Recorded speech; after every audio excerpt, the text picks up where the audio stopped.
The following contest is scheduled for one fall. Making his way to the ring from Leeds, England, weighing in at 231 pounds, the Assassin Will.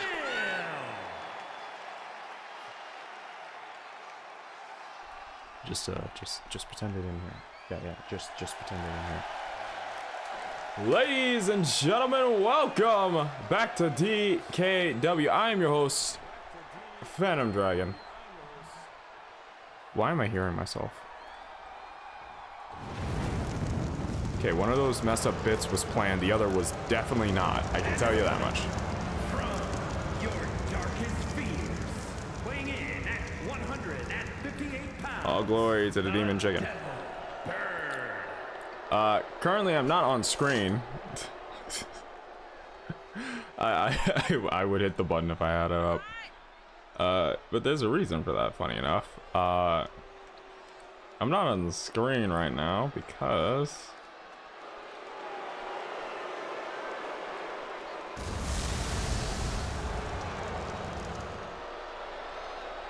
notice anything different? Anything at all? How's my week been? My week's been pretty good. My week's been pretty good. New avatar, yeah, and a little bit more, a little bit more. You know, just a bit, just a bit. None too wild, none too wild. No more hopping around though.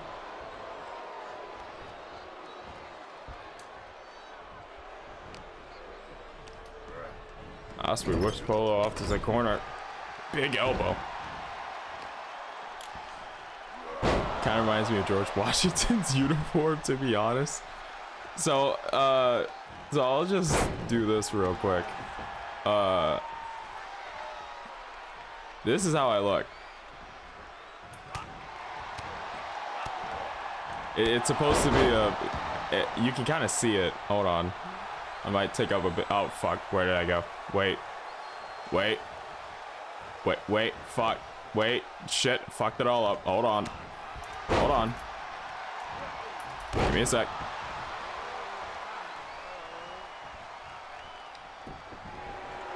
I've flown off into the ether. Give me a sec. Let me just like, centered it. No, that did not. Where the fuck am I? No, that did not work either. I think I'm making it worse. Okay, hold on. Let me just do this so I can pull myself back into the realm of reality. Jesus, how far? Okay, there I am. Hi. Just gonna ignore that happen.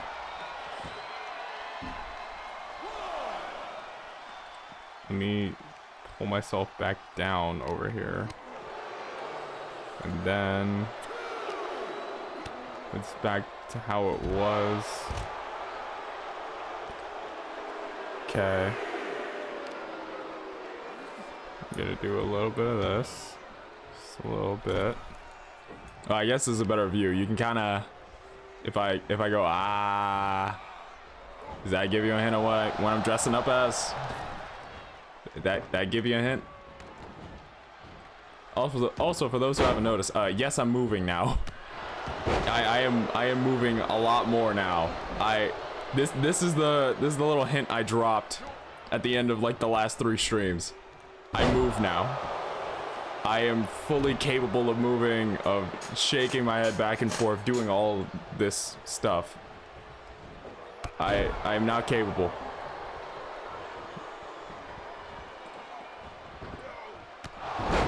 Let me bring myself back down. It took me a what? Wait, what the fuck? Okay, let me wait. Things are being weird. Here's why I don't mess around with stuff, damn it. Actually, I can just...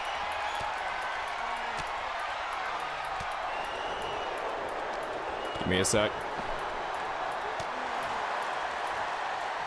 Oh, there we go. Right back. President Count Phantom Dracula. That's a new one. That's a new one. Osprey shoots over the top. Grapples Polio. I don't think I don't the newest gimmick. Gotta work it. Gotta work yourself into shoots. It's the most legitimate thing you can do in wrestling. Now Osprey connects a back elbow, kick to the leg, kick to the gut, reels up the arms. I think he's looking for Stormbreaker. Has him up on the shoulders. And hits Stormbreaker. Look at the far leg off it. We got one.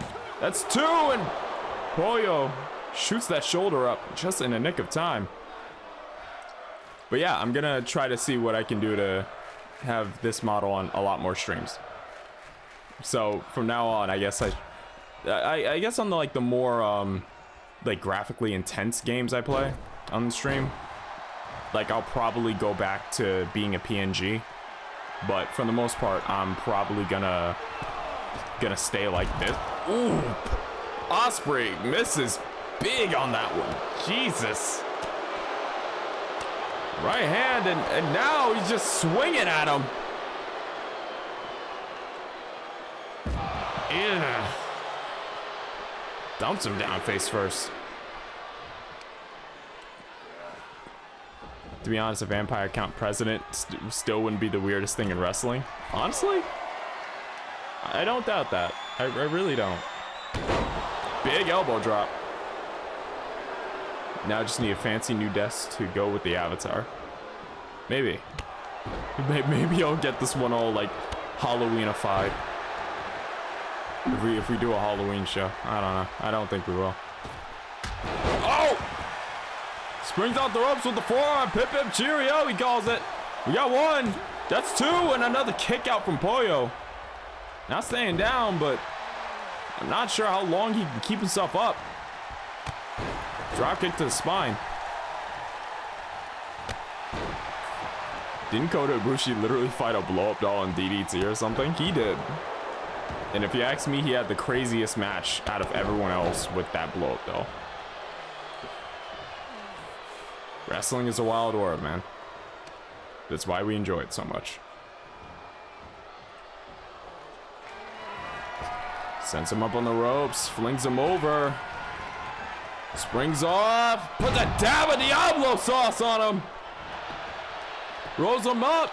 That's one, two. No, and Osprey kicks out. Sends him over. Ooh, hits the leg. I need to get Mjolnir and I's computer fixed up because it won't be Halloween without playing some Phasmophobia. Would that technically be using the Oz cutter on him? That?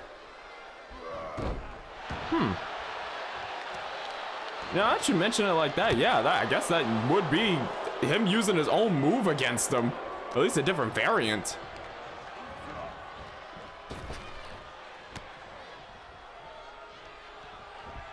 Well, tries to go for something. Osprey.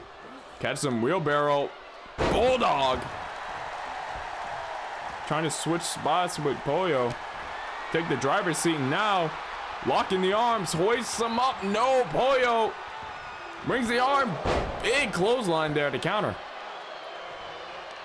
Smart idea, Polio. I only imagine how far that would have gotten. And now, bringing him over to the ropes. Now again, And another dab. He ain't spicy enough. Hooks the far leg again. We got one. That's two. And Pollo Del Diablo. It's going to be moving up in the scoreboard. GG to both men.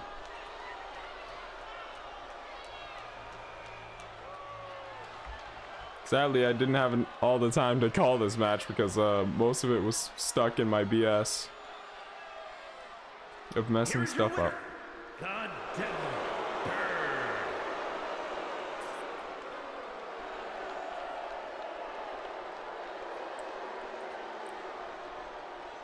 Pollo Del Diablo moves up to 4 points in tournament action with this. And Osprey still at 0 total. That's gonna weigh hard on the aerial assassin.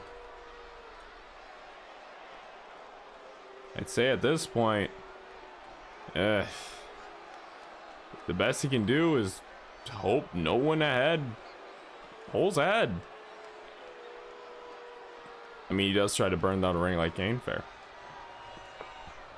To be completely honest, looking at the score right now, if Legacy or Pollo were to hit 6, even if Osprey went straight wins, it's not looking possible from here. Mathematically, I'd say he's probably disqualified. Not disqualified, but eliminated. I mean, streams with technical issues tend to be the funniest. Fair. Very fair. So we move on to our next match. Fired, you mean? No, I don't mean fired. I'm not Vince McMahon over here. I won't fire somebody for sneezing. Just make sure not to sneeze on somebody else on purpose, that's all.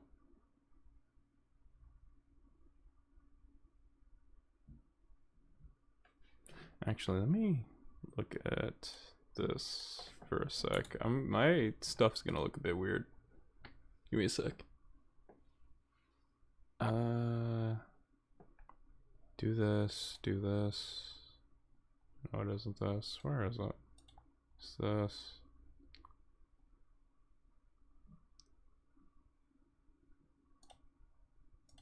This.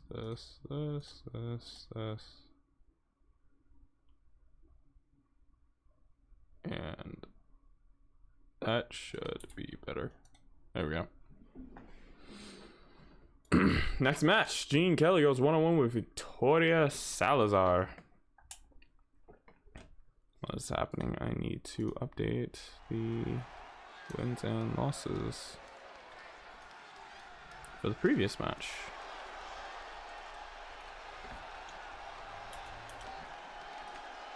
Play Del Diablo. It's scheduled for one fall.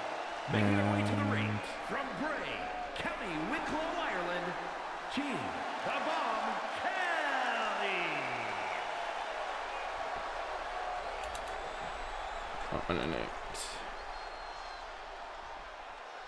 Alright.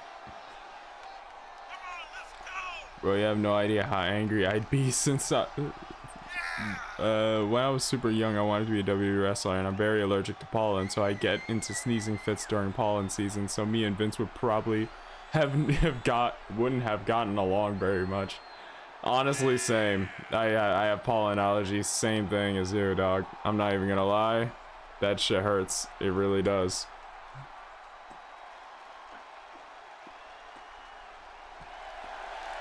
If at some point I had met Vince, that man would have hated me during spring. I can tell you that much. That man would have hated my presence. I don't think he'd have a single positive thing to say about me.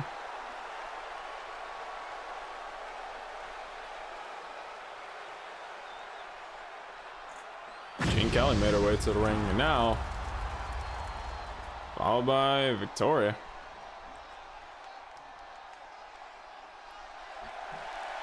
You would have loved having her around every other season, though.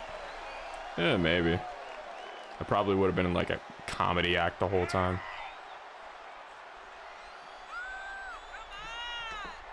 Can't imagine myself in like really big feuds. That would have been wild. Most I get is like what, one-on-one with R-Truth and a roast off. Probably what happened on Black History Month too. He would have been dying. Nah, you would have been Jericho, but better. I'm not sure about that one. See, I'm not sure about that one. I don't know. That's a high bar. That's a high bar. I doubt it. I can give a decent promo. That's about it. That man would have slapped me in a manager position. That's it. I don't think I would have been on Jericho's level.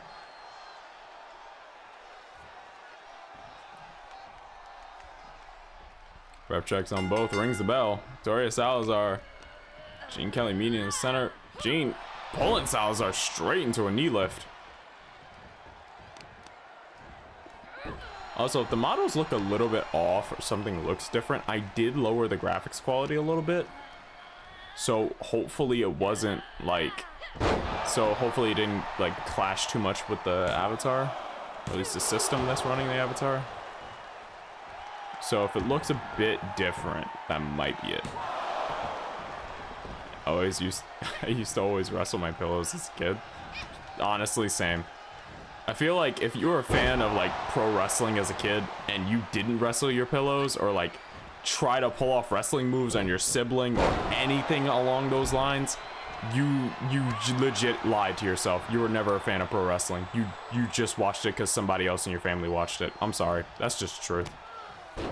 Like everyone has done at least if you have it, like if you're a kid watching pro wrestling, you have at least done an entrance while playing music over your phone or computer or something, right? You imagined yourself having your own rivalry. You've done wrestling moves on a pillow or, oh yeah, like Backhouse says, one of those wrestling buddy things. Or you have tried to pull a full-fledged wrestling move on your sibling. For me, all the above.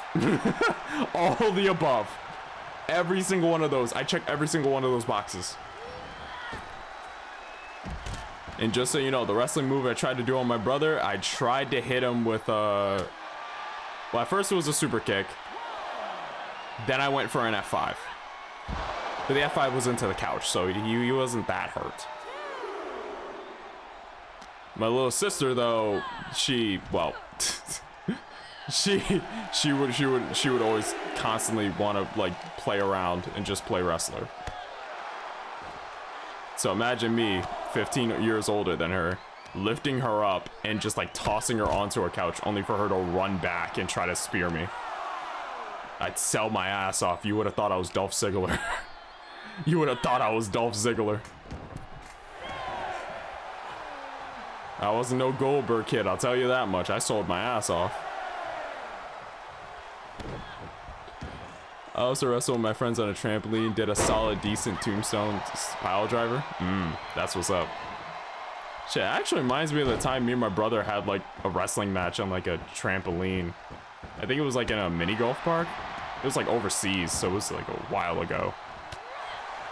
But when me and my brother went like over to Ghana for the summer, I remember like we were both at it. We both saw the trampoline, right? And we just started like just doing wrestling moves because we thought it'd be funny. Like we did suplexes, like frog splashes, all of it. My knees and elbows were bruised to shit and back, but I did not care. It was fun the whole way through, man. It was just fun. I ended up having to drop the title to him, sadly. Never got that rematch.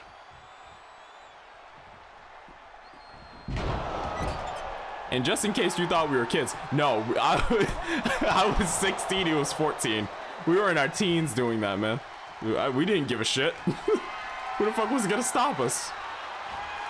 Who the fuck was gonna judge us? We were 16 and 14 years old. We weren't kids.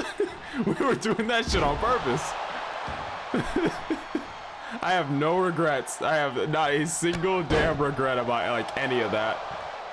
That's a core memory for me, man. I remember as a kid, me and my cousins had a Hulk Hogan Macho Man wrestling buddy. It started off with us doing wrestling moves on them, devolving us into us hitting each other with the wrestling buddies. Victoria goes for the pin. Kick out of 2 from Gene. We're just going back to like core memories, man. It's awesome. There's no way to hate it. Oh, tries to go for a spear, but gets caught by a knee. It would have been even funnier if you were both in your 20s. Oh, best fucking believe. Because I'm already 20. My brother's like, what, 19 turning 20, I think? 19, 20, 20 next year. I'm telling you. I am serious. I'm telling you. If we find a fucking trampoline, hold on. I need to emphasize this. I need to fucking emphasize this, right? I need to let you know. Fuck, not again. I need to emphasize this, right? I need to emphasize this. If me and my brother find a damn trampoline, and when I'm 20 and he's 20, I am hitting him with every move in the book. It's going to look like Osprey versus Omega at Target, and I will not give a shit. I will do it for a hot dog and a goddamn handshake. I will do it. There's not a single thing stopping me. I'm telling you. I am telling you. I'm fucking telling you. G mounting a comeback. Saito suplex. So far, I believe Victoria has led the offense in this match. Kick to the gut from Gene, though. Rings the arm. And looking to send her south of Whitlow.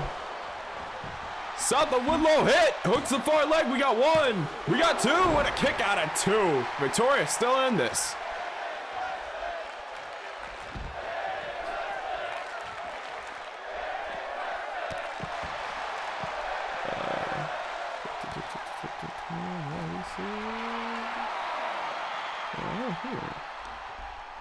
Victoria right now running at 4 points in the tournament. Gene running at only 2.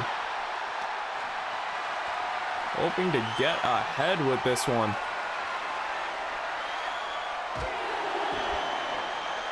Hope WWE or some other company does an event where every match is on a trampoline. Dude, that'd be amazing. Like, oh, I would love to see that. I would really love to see that. I feel like the wrestlers would have fun with it too. But then there comes like the health issues or like the health safety of the wrestlers, you know. Like a trampoline with 2 people on it flying all over the place is like bound to give out or something may happen. So I'd love to see it, honestly. Like if you get 2 wrestlers, if anything, there's a good chance that AEW might do that. Like, knowing some of the people on that roster, if you told them, yo, so how opposed are you to having a match on a trampoline? He would, like, I know several wrestlers that would just go, yes, do this, please. I will be a part of this. Jericho being one of them. I feel like Jericho would make that match. Gene sends Victoria south of Whitlow a second time. Hooks the far leg again. And Gene walks away, moving up to 4 points in the tournament.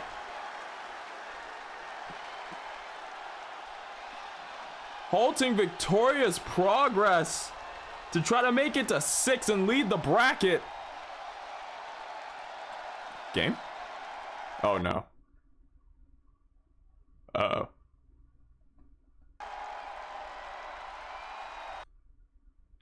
Game crashed.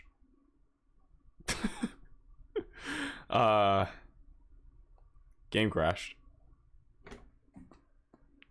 Give me a sec here. That wasn't supposed to happen. Also, I guess you guys now get to see this. A little bit of redesigned. Redesign on a little place. I'm surprised that the game crashed now of all times. Like, it seemed like it was working so well.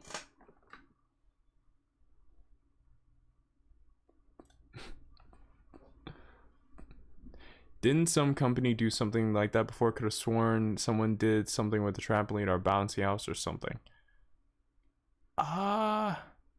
I'm not sure. I don't have any memory of it. But it definitely could have been like... It definitely could have happened. 100%. I would not have doubted it. It definitely could have been something that happened. Get this. Actually, let me reorganize the camera a little bit. Because the camera is being a bit on the weird side. Move over here. Should reorient it. I tell Tony I literally grew up doing matches on a trampoline. If you don't believe me, I'll wrestle everyone on this roster and every member of the audience. Your mistake. Just go up to Tony Khan like, yo, Mr. Khan, I respect you. I respect AEW. I respect the building you made. But goddamn it, if we don't get some wrestlers on a goddamn trampoline right now, so help me God.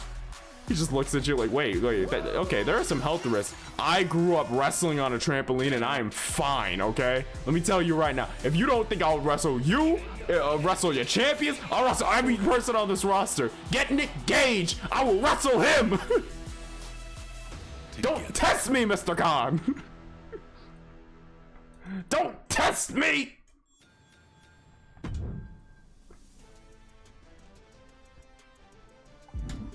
I'll wrestle the women on the trampoline. I was gonna make a pervy joke there, but I think I'm gonna hold back on that one. I think we're gonna hold back on that one just a bit. I think I'm gonna hold back on that one just a bit. I was halfway to say, yo, I like shit. I'll wrestle Tony Storm. Yeah, I was gonna complete that joke, but you know what? I'm gonna hold back on that one. Braun panty trampoline. I mean, I wouldn't be opposed to it. I wouldn't be opposed to it. I'm just saying, I wouldn't be opposed to it. I could believe New Japan or someone else doing it. Japan does wild stuff. Now that you mention it, it does, like, if you told me DDT did something like that, I 100% would have believed you. Like, now that I really think about it, DDT definitely, like, if you give that idea to them, 100%, like, they would definitely agree. Alright. Gene Kelly got the pin. Victoria Salazar was pinned. Ties both women up at 4. Melissa Ewing. Wait, no, she's not even in the next match. What am I talking about? Let me get the scores and everything sorted.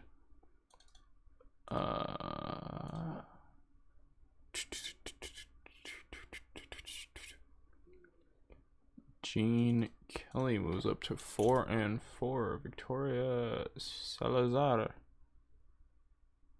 moves to 4-5. Alright. Next is the men's match. I also used to wrestle in a swimming pool. Bet.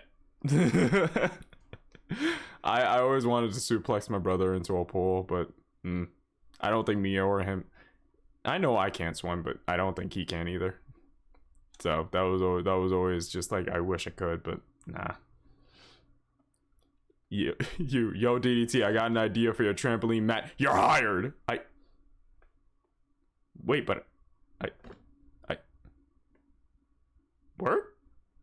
I live in America. It doesn't matter. You're hired. You're coming up with new match ideas. What else you got?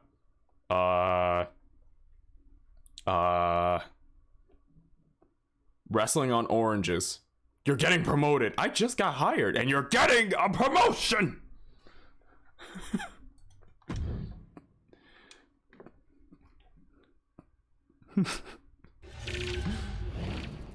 Oh god. Okay. So screen yep, there we go. It's part of me that wanted to time that out to a snap, but I'm not that clever. All right. Let me do this, and here we go. Also, yes, model does follow me if I lean forward and or just side to side off screen.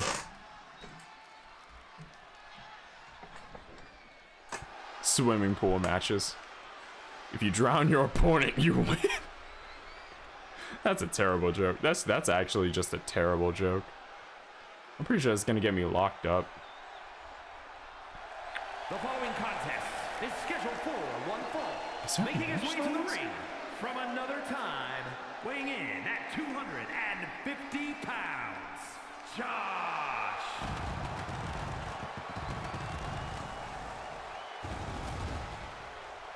Is there a match that I'm missing? Does it feel like I'm missing something?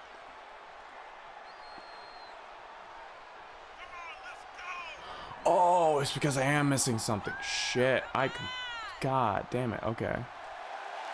I thought something was up. Cause I know Austrian Polo was there. Pollo was there twice. That was a mistype on my half. The match that's supposed to be there.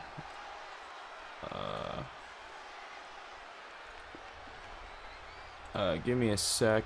I may be lax on commentary for a sec because I just realized I made a fuck up. I made a floozy of a fuck up. Floozy. You will never catch me saying that word again.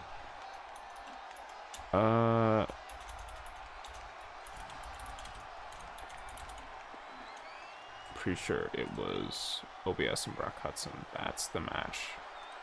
I was like, because before the show, I was staring at this mat, at like the match card, and I was just like, why does it feel like something's missing? Like something's missing here. I know it, but I can't figure it out. And his opponent, from no place in particular, weighing in at 220 pounds, Skew. Also, on that note, has anyone been to no place in particular? I couldn't find it on a map. And when I asked Skjol, he just stared at me and walked away. I feel like I'm being punked. That guy's excited.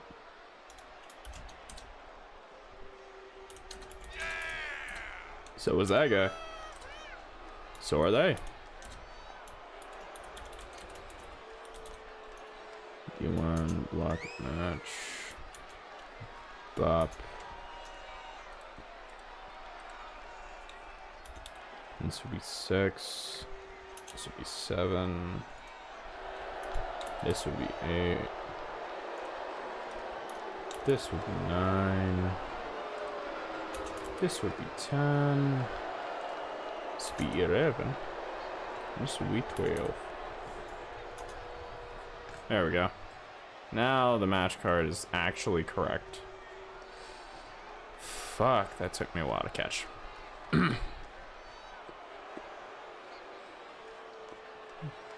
New match idea for DDT and IKEA match. Both wrestlers that locked into IKEA. First one to get out wins. Oh, they would 1000% do that. 1000%. I'm like, oh, damn, okay. Skjol runs right into Josh, flooring him with a right hand. Sparing no time, getting all over the hybrid Saiyan.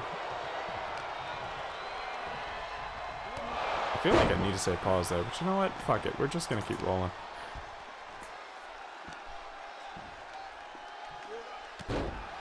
Stomps both knees. Springs off the ropes. Big forearm return from Josh. Working himself into the driver's seat now. Just go for a stomp. No, right hand gets blocked. Traps the arm. Nasty. Nasty lariat right there.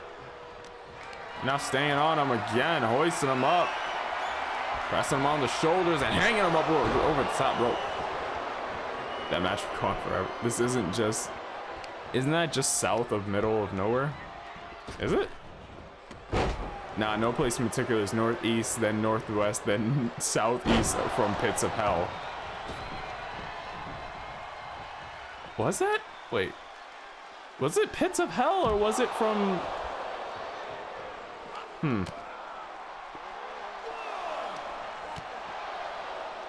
I feel like that's... I feel like you're getting Pits of Hell mixed up with Parts Unknown for some reason. 'Cause I remember Parts Unknown was like... It was southeast, then midwest, and northeast. And that would lead, at least somewhere near no place in particular. Or am I mistaking? Am I mistaken? Wait, am I mistaking? No.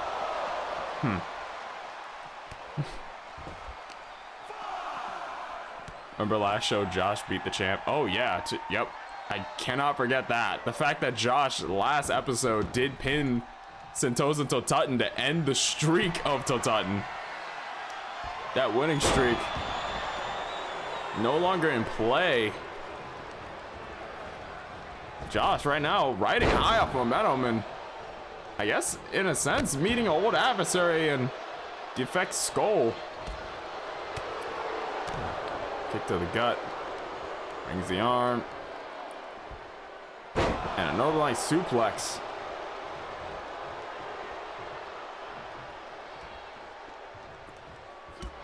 Kick to the leg.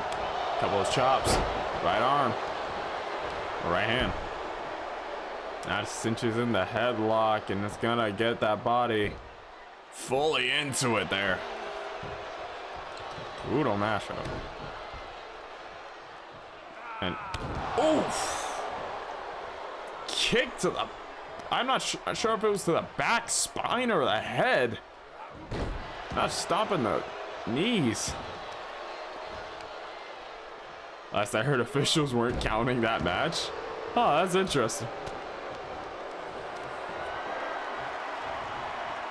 I'm surprised officials aren't counting that match. It's almost like someone got him drunk before it.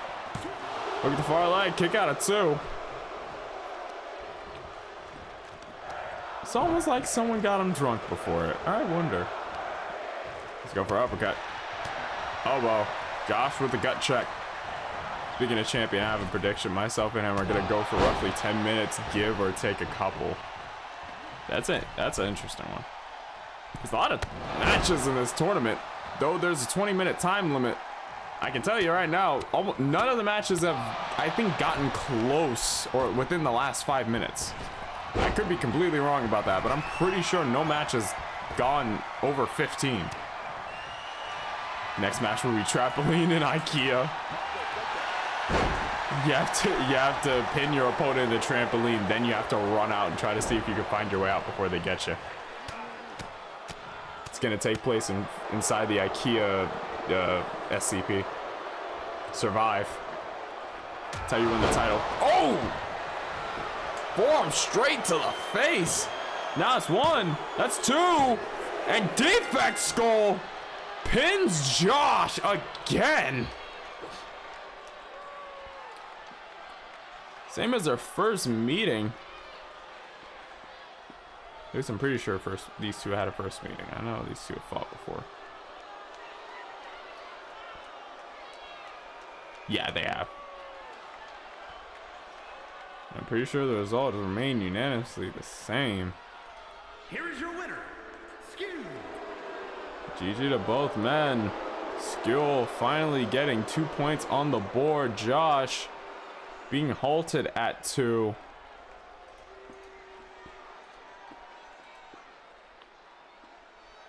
A lot of early points and early leads getting shifted around. That's the chaos of a round robin tournament.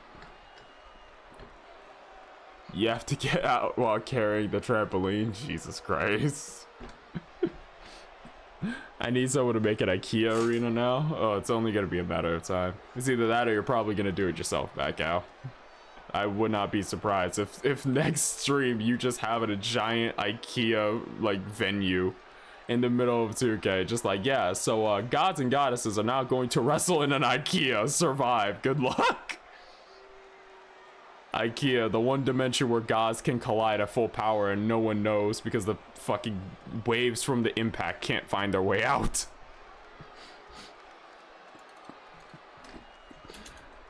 Duke Skill gets the win and Josh goes to this.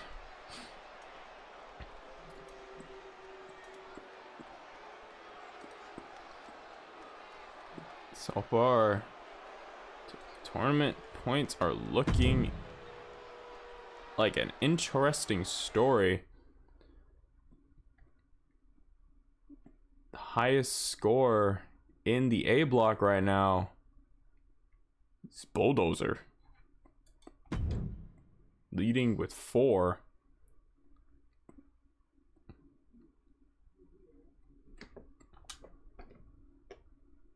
And on this side of the bracket, it's a bit of an odd case for both of these two. Anna Marie coming off the banks of her return after injury in one of her matches. Needed a few months off to recuperate, got it, came back in time for the tournament. So far has dropped 2 matches, Lilith Knight and Karina Cortez. That's also a bit I have to amend really quick. I'm an idiot, and for some reason, after seeing Karina Cortez's name, I thought it was Katrina. I don't know what's wrong with me. Something's not good up here. Karina personally came up to me and yeah, she made sure I knew it was the wrong name. Say she was livid is a understatement. So I'm not trying to repeat that one.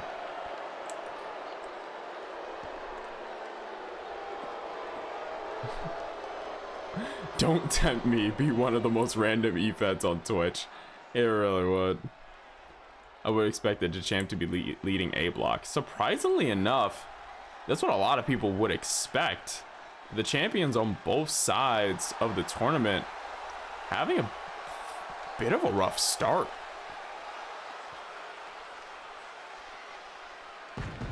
Well, positive start in Titan's case, and then a dropped match to Josh.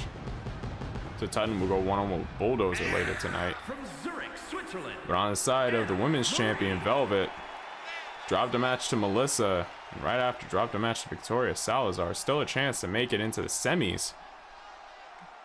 Though, if Melissa makes it up to 8 points, which you would need 2 more matches to win, mathematically, Velvet's eliminated.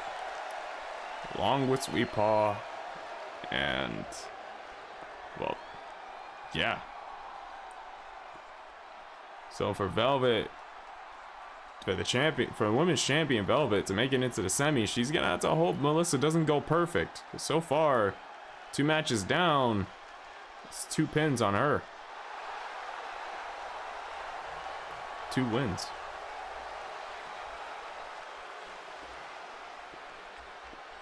Careful, Phantom. She's got ties to the cartel, so make sure you say her name right. I will make sure I say that name right. I am not trying to get offed.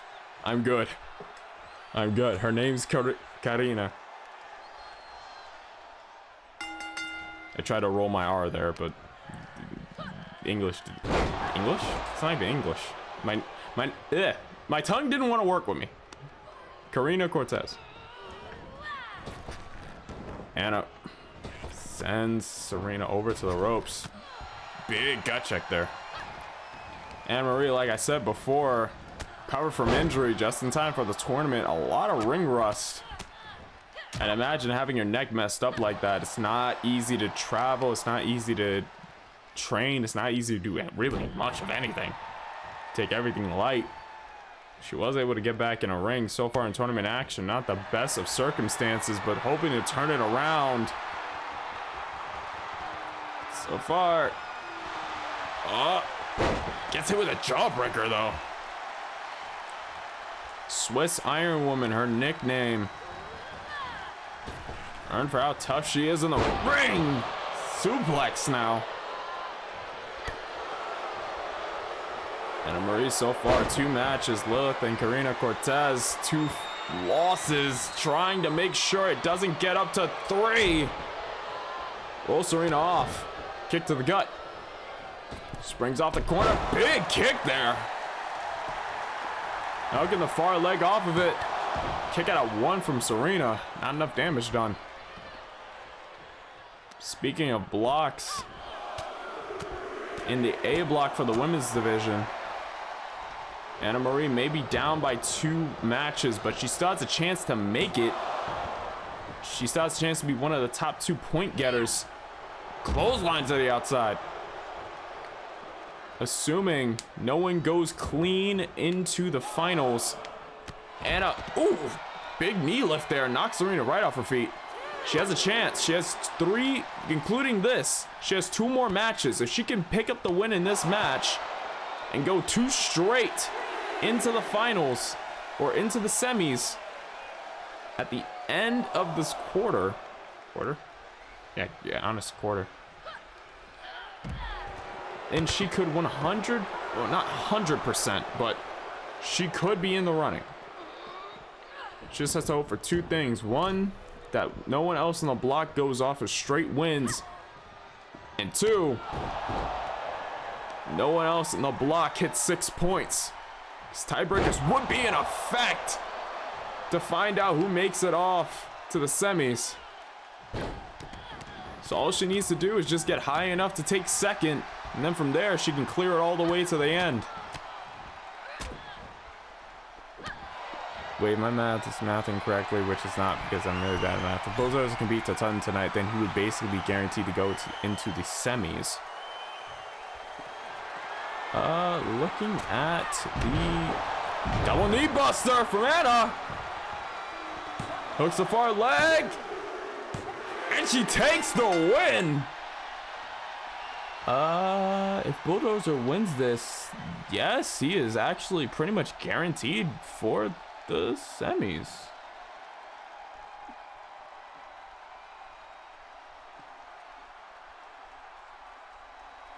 It'll be 6 point under Bulldozer, and no one else in the block has yet to hit 4. So assuming tonight's a win for Bulldozer, yeah, he pretty much would be cleared for the semis, be leading the block. He just needs to keep that momentum up.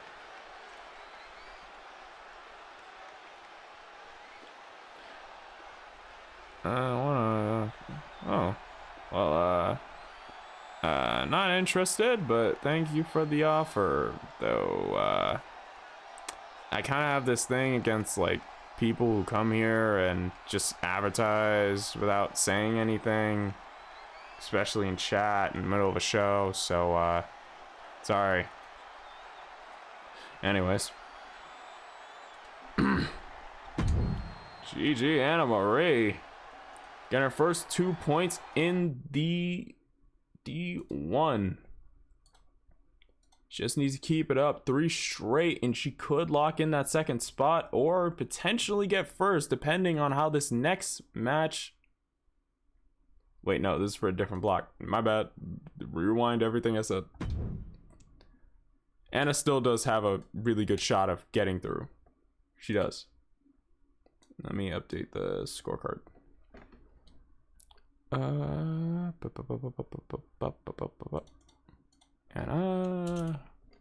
4-2. Serena, go down to you. All right. Next match, 1-on-1. Sweet Paw versus Melissa Ewing. It's one of the matches I personally was looking forward to, especially after Sweet Paw's first title defense was against Melissa Ewing. The following contest To have a 10-year history against each other. Making her way to the ring from New York, the Queen. An absolute history against each other. And with each other. Had to drink some water. The savior of souls, the queen of bows. You hear the ding dongs ringing out from all corners of the arena.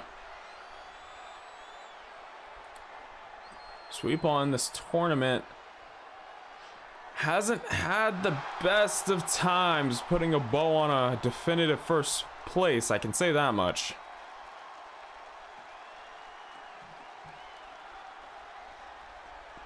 Not the best of times for Sweet Paw, but just as the case for the champion, just as the case for Anna Marie, and just as the case for Serena, I guess not right now because she went to 3 losses, so less of a chance. But in Sweet Paw, for Sweet Paw, Velvet, and Anna right now. A win here could not only slow down the momentum of the leader of B block, which is this woman right here, but it could also help to keep Sweet Paw and inadvertently keep Velvet Dove's dream of going to the semis alive. Right now, Melissa leading B block with 4 total points, tied with Jean Kelly. Jean earning her other 2 tonight. Right now, tied for the block lead. If Melissa was to lose this match, it could create a possibility for others to take the spots. Could also create a possibility for Sweet Paw, Velvet, Jean, Victoria, really everyone else in the B block to creep up and take that first and second spot away. So Melissa doesn't want to drop this one to lock herself into that final brick. And Sweet Paw needs to take this one to keep her and the champion's dreams fully alive. Or that much more possible, rather.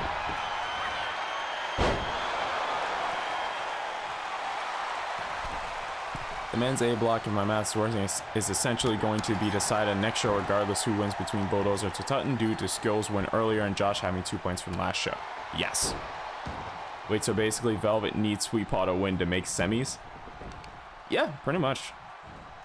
Or at least to broaden her chance of making semis. Because right now, if Melissa was to win this, she would go to 6 points.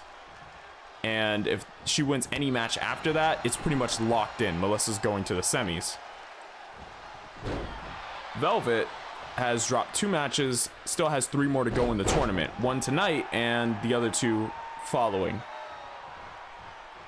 So, saying if Melissa was to win this match, right, she would go up to 6 points, and that would pretty much lock in her spot in the finals. To keep Velvet and Sweet Paw in this, tonight is pretty much make or break.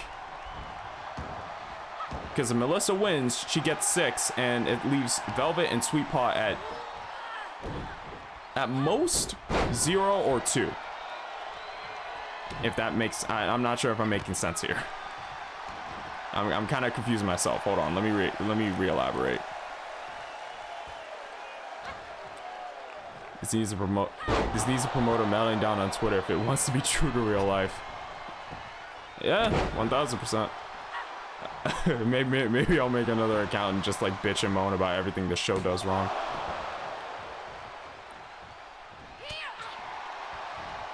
Cthulhu Hux? Let me know if I said that right. Cthulhu Hux?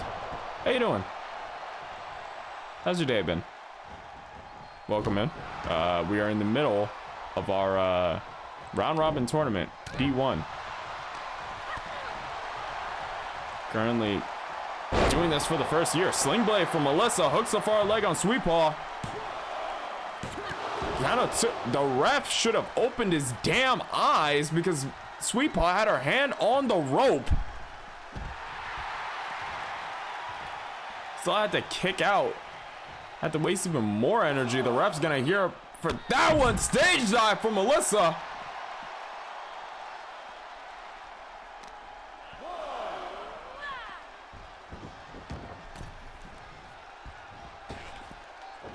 Hops over the top. Single leg drop kick from Melissa to Sweet Paw.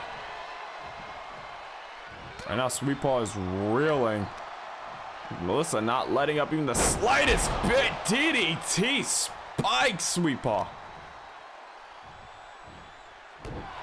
Oh, stomping the arm.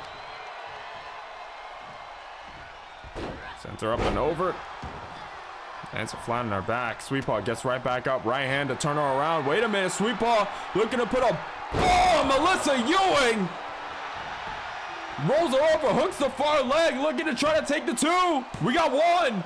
We got 2. And that's where the kick out's going to happen. Melissa trying to make sure she's locking in those chances for the semifinals. And Sweet Paw trying to keep her hopes and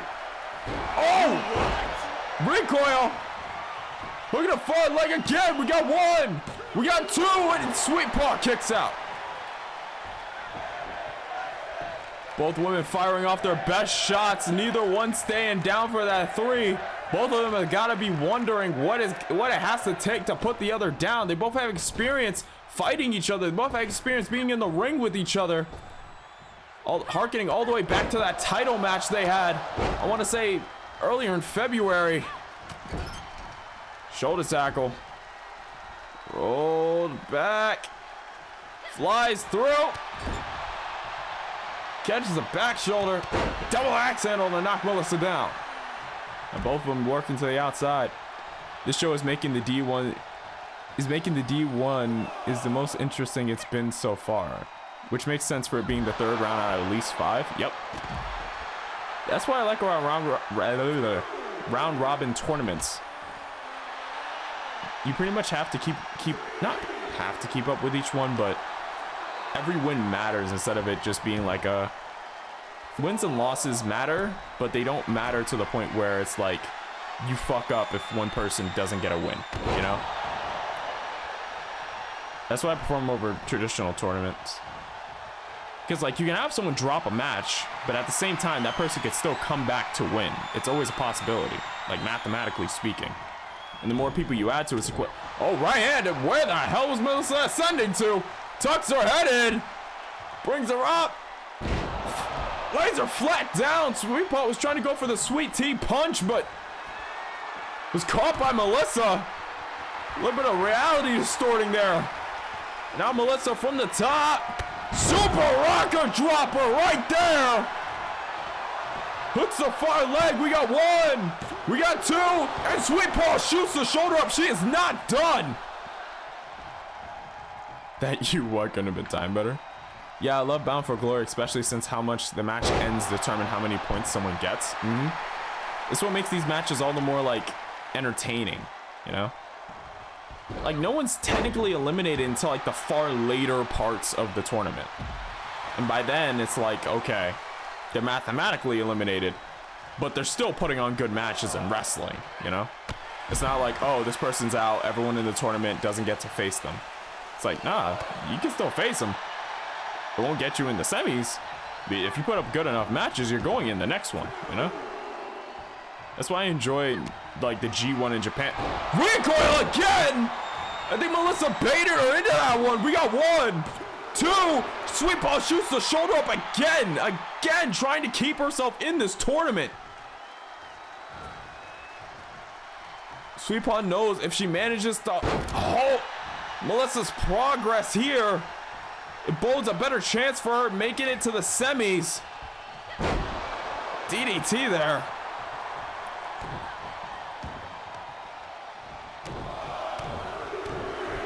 He stops the ribs and a headshot.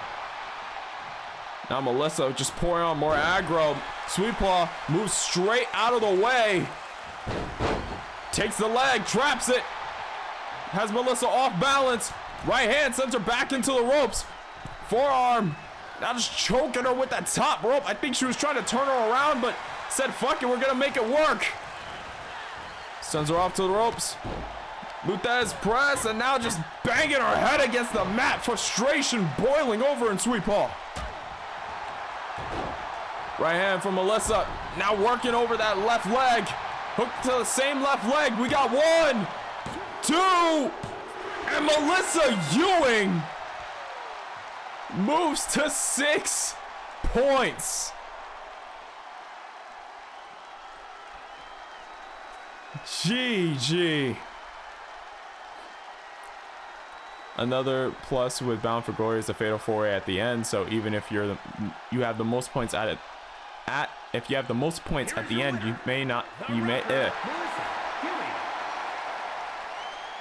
Another plus with Bound for Glory is the fatal 4-way at the end. So even if you have most points at the end, you may still not win the tournament. There we go. A hell of a match between these two, through and through. Both women fighting, kicking out, doing whatever they tried to try to do. Ultimately, Melissa, I think at this point, locks in her spot in the finals, or in the semis, moving up to 6 points. that puts the champion Velvet and Sweet Paw in very, very tense positions. So right now, Sweet Paw, that's 3 back-to-back that she dropped. If she makes it to 4 and hopes that someone else in the bracket doesn't, she could potentially work her way into the semis. But with how things are right now, that is very, very thin margin of a chance. Maybe seeing Melissa versus Velvet for the title after the tournament. Maybe.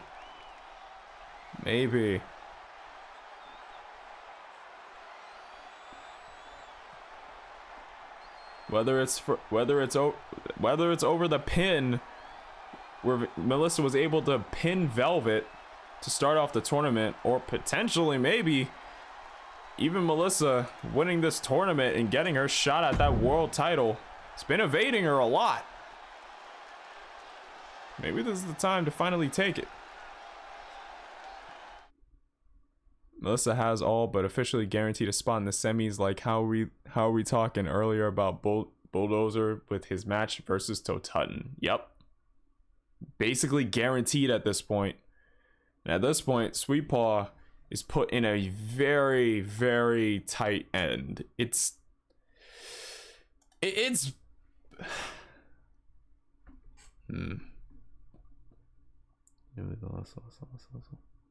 Oh yeah, that's mathematically speaking, there's almost no chance Sweet Paw can make it into the finals from here. 3 losses, 5 rounds of the tournament, 5 different matchups. It's not looking possible for Sweet Paw.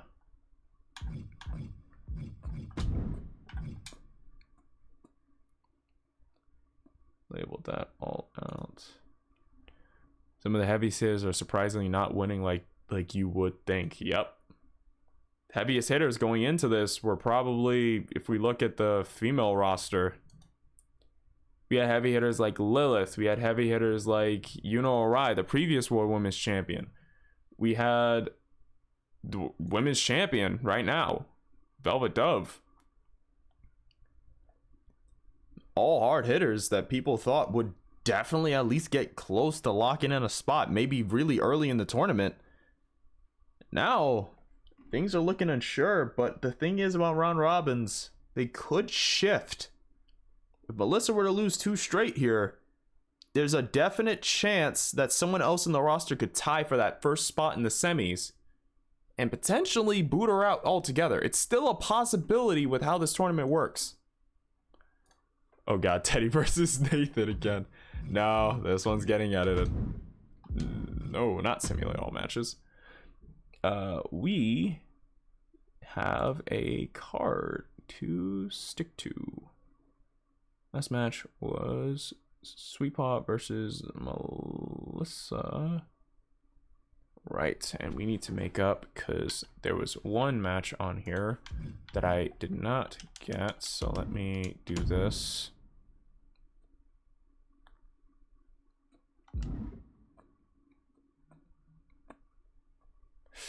It's not happening. Not tonight. It's gonna happen eventually with the round robin tournament, but not tonight. Not tonight. It is happening with the round robin tournament, right?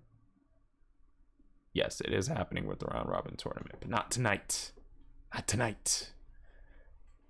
Ellery and Anna Marie scheduled to go out at the last night of the tournament. Not tonight, though. Not tonight, though. Scurvy, what's going on, man?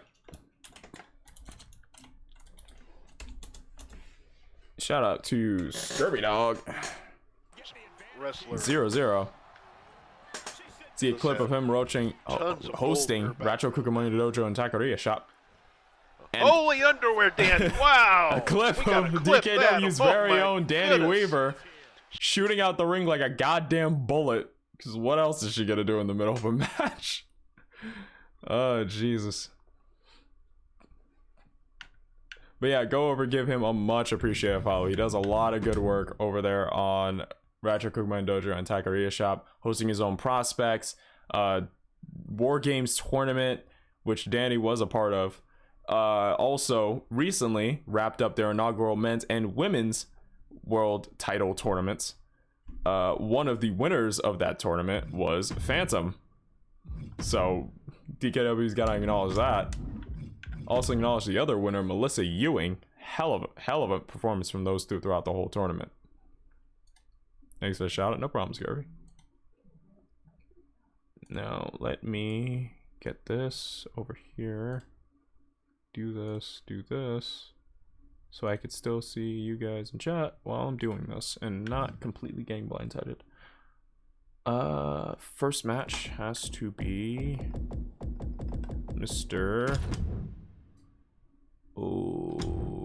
OBS versus Brock Hudson.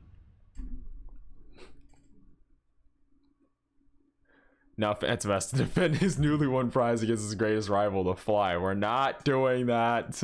I'm not giving that bastard a title shot. He's gone. He's washed. He's old. It's over. It's done. He should just lay down and die. Alright? We're not dealing with that. Not dealing with him. He's not getting a title shot. No, Scurvy, don't do it. Scurvy, please. Look at me, man. Look at me. Don't do it. Don't do it. Well, you're all dressed up tonight. Hey, what's going on, Velvet? Yeah, this is my little Halloween costume. I showed it off a bit closer at the start of the stream, but I guess I can do this really quick. If I go you can kind of see what I'm supposed to be.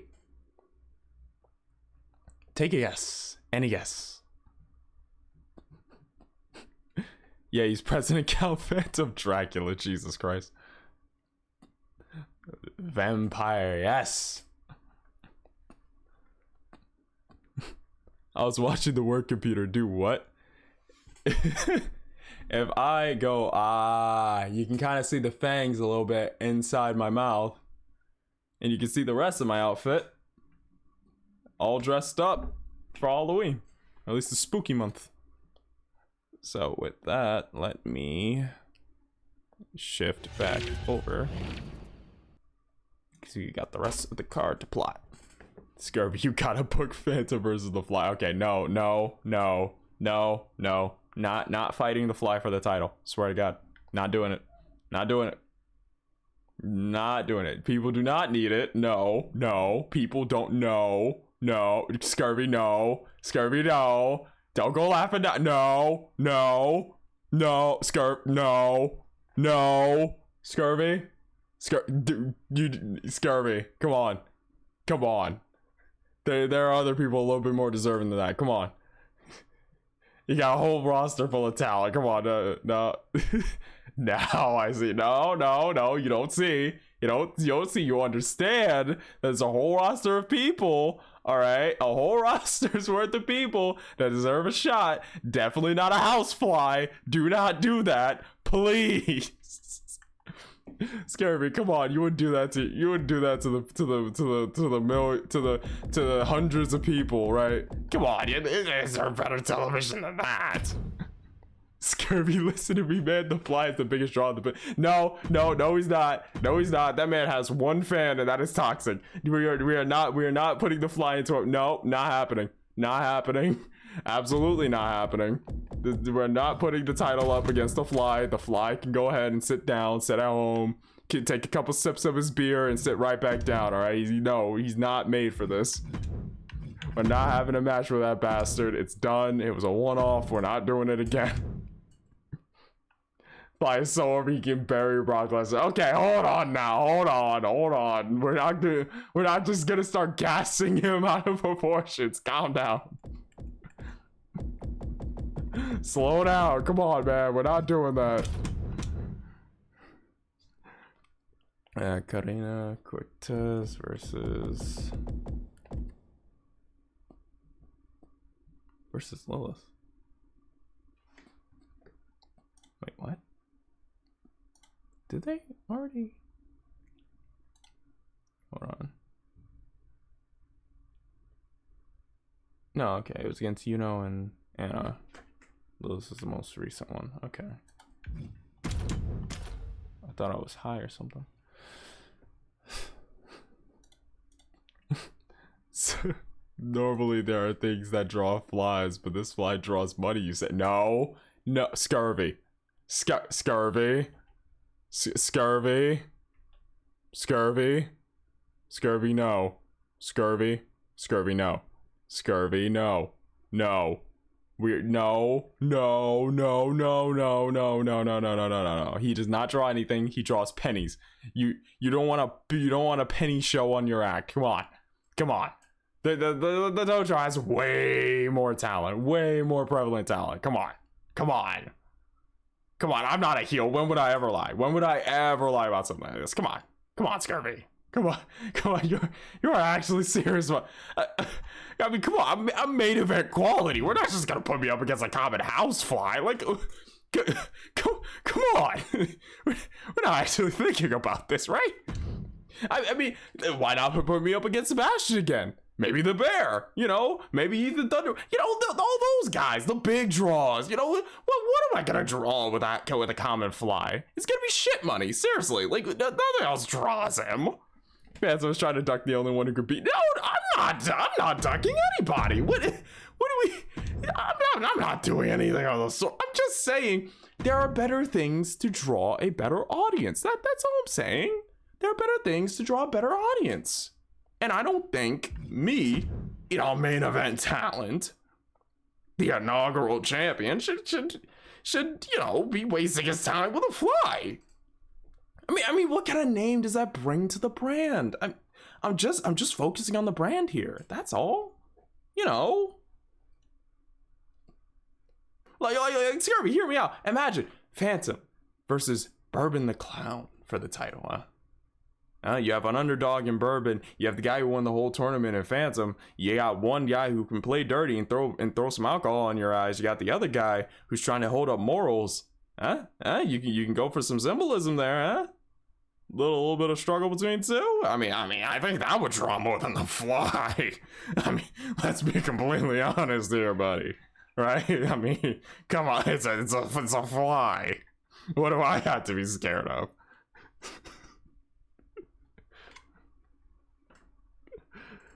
Who was next? It was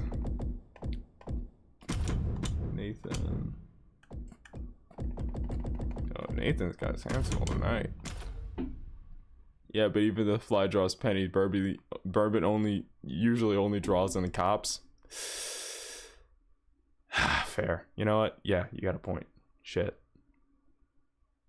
I forgot he still won in like 3 places for Moonshine. How does he keep finding more people to make Moonshine, by the way? Like, I thought you guys had him on like a leash over that. Am I wrong? See, it feels like he just finds more people by the day.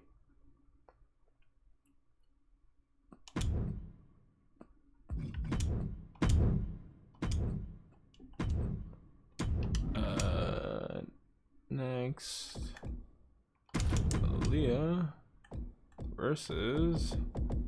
Oh, Velvet's gonna like this one. The fly draws more than Romer. Okay, hold on now. I believe that may be a bit of what we call in the business false advertisement. The fly doesn't nearly draw as much as Roman Reigns. Come on. I mean, come on. Like, hey, you want me to fight Roman? I can draw a lot of names. I can draw a lot of names to the brand. I can do that. But me versus the fly, nah, it's only pennies. It's just a horse and pony show. No one wants to see that. People came here for action. You don't want to bribe them or anything. That'll be a travesty.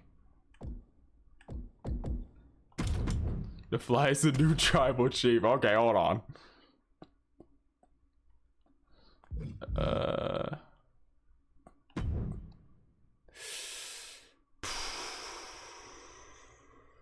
made a counting error.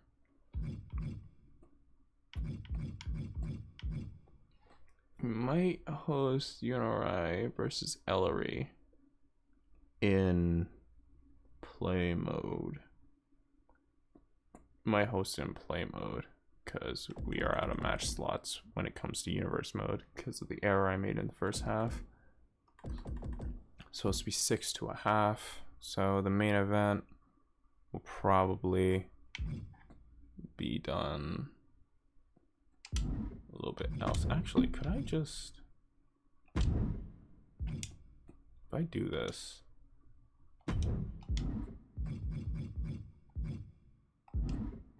no, that would take too long.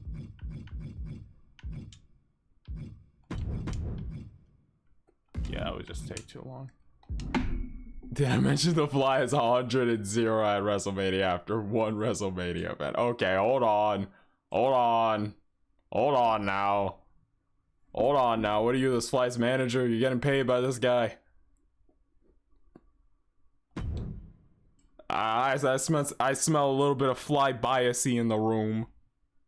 Alright, I'm smelling a little bit of Fly biasy in the room. I'm smelling a little bit of Fly biasy.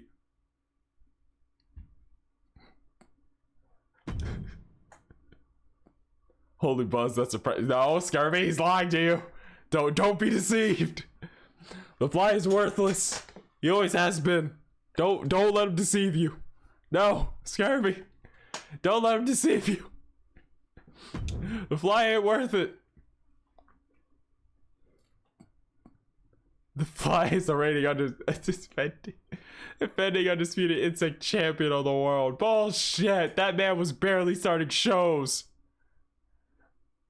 I call horse crap. I call horse shit.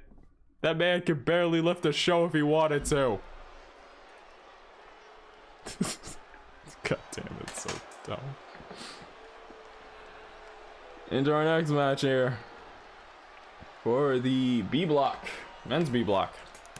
The following contest is scheduled for one fall. Making his way to the ring from Mustache Mountain, weighing in at 305 pounds. OBS. Fly act out Conor McGregor in 2 minutes. Okay, hold on. No wonder he's over. Oh no, Scurvy, no. No. It's just a Fly, man. Like, what? People would rather see me wrestling a broomstick. And I can work a broomstick. I can work a broomstick. I can do that easy. OBS making his way down to the ring. Oh my. Alright, listen.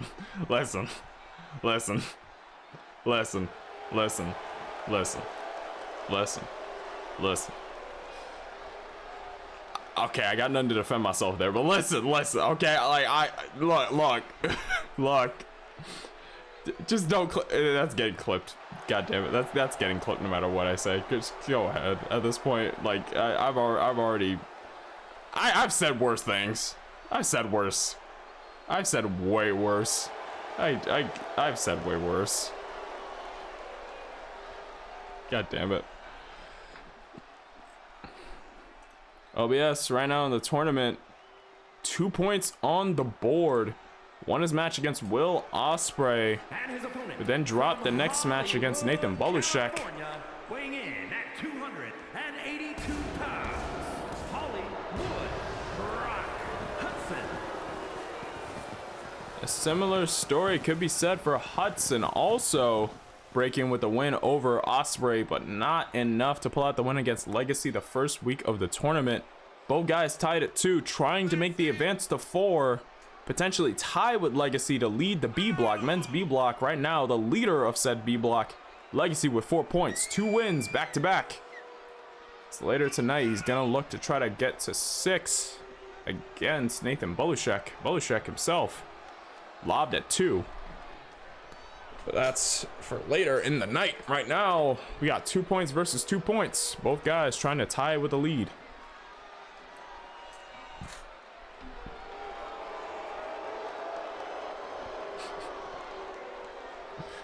I look back to chat and all I see is the oh my and Ayo. So like, someone's gonna fucking clip that moment, goddammit. I'm really not gonna live that one down. Rings the bell and Hudson tries to go for a shoulder tackle. Both men collide. I was gonna say something real terrible here, but you know what? I already got caught up on one thing. I'm not getting caught up on a second. I'm not gonna say that. All I'm gonna say is that both guys are big. That shoulder tackle did very little. Goes in, clotheslines him in the corner. Grabbing on. Lets his body drop. Not stomping him. Knee. Second knee. Third knee. Aiming for those thighs. Oh, are they now? I'm just saying. They're big dudes. You know, it's gonna take a lot to knock a big dude over.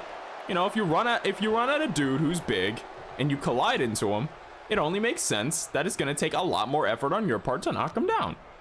It's just simple. Oof. I think that was just I think he just chopped him in the back. That's gonna enrage somebody. Even the current lead may break the tie later tonight. Yup. Current lead may break the tie in the same night. Honestly, if he gets himself to 6, men's B block, a little bit more 50-50 on the chance of them getting to tie it up or lose it. Men's B block, funny enough, is the most rounded, I think, of the entire tournament. Nathan Belushek at 2, Brock Hudson at 2, Legacy at 4, Will Ospreay at 0, OBS at 2, and El Pollo del Diablo with his performance earlier tonight at 4. So altogether, it's the most rounded block out of the entire tournament. Nothing leading too crazy in the first 3 rounds. But that's not gonna last long. It's now, oh, Hudson gets dropped shoulder blades first onto that onto that thinly padded concrete floor. That's brutal. Now OBS giving his own taste of ego to Hudson. Honestly, with how much ego these two share, if we ever get a tag division going, if we ever have enough people on the roster, I'm willing to bet these two would make a hell of a duo. Damn, that knee to the nose. Now look at the far leg. We got 1. We got 2. And a kick out of 2 from Hudson. OBS watching on. Not going to let him breathe much. Going to send him straight for cardio off those ropes. Back body drop. Hudson clutching the lower back. OBS lets him straight back up. Tucks the head. Ref, get out of the way. That's, oh no! That's a body drop. And now Hudson just slamming his fist into the side of OBS's head. I was going to say something sus there too. God damn it. I'm really watching my words tonight. Gut check. Hoist him up. Body slam. Kick between the eyes. Tucks in the head. Oh, BS! The way Hudson's head was flying, I think there was a chance he might have hit off that bottom turnbuckle from a distance. Would be enough to put Hudson away, though. We've seen Hudson be real durable in these D1 matches. And the matches before, we got count of 2 and a kick out of 2. Not enough to put Hudson away just yet. Depending on Hudson's durability in this one, he may find himself maybe at 4. But there's always a chance. Oh, slapped to the face. So you're telling me there's a chance men's B block won't have a clear leader until round 5. There's a good chance. Well, how things are shaping up, there's a good chance there will not be a clear lead at who's solidified until the very end. But with round robin tournaments, that will grow smaller over time. Out of all the blocks, though, the B block is the most uncertain, and I think that gives everyone in it a clear, better shot. It definitely helps morale when you think about it. Everyone at the bottom already has 2 points under their name. They don't have to wait until later in the tournament to really get a chance. They're in that chance now. Hollywood stud on OBS. So for someone in Hudson's case or Pollo's case,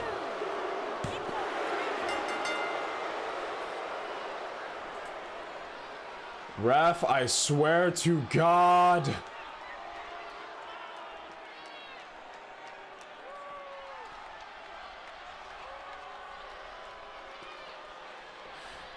Well, we're gonna have to restart the match.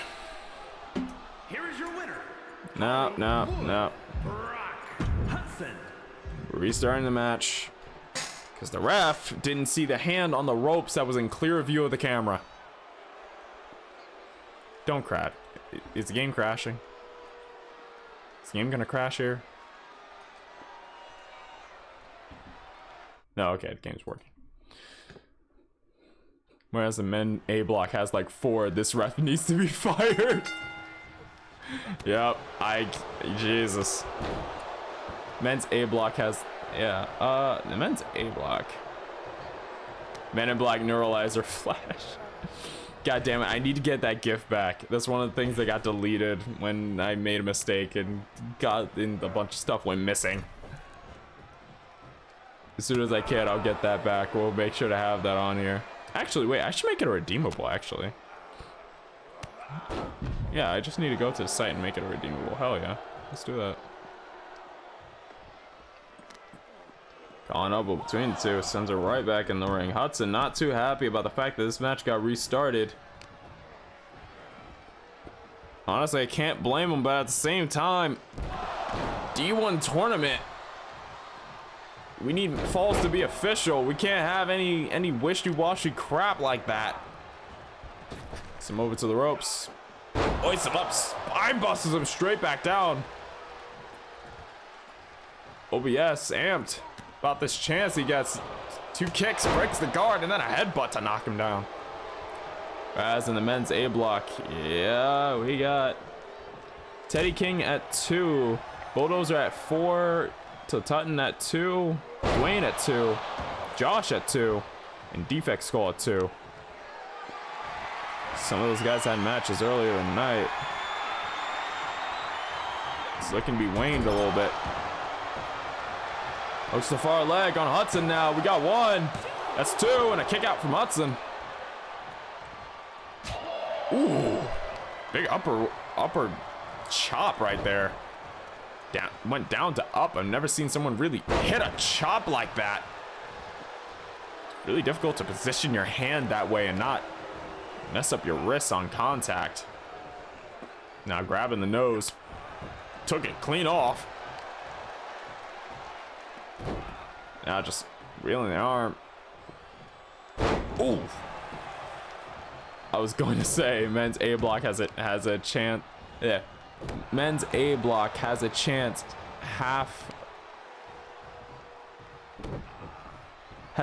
one half of the semis decided tonight. Yes. The A block does have a good chance for one of the semifinalists from itself to be pretty much locked in.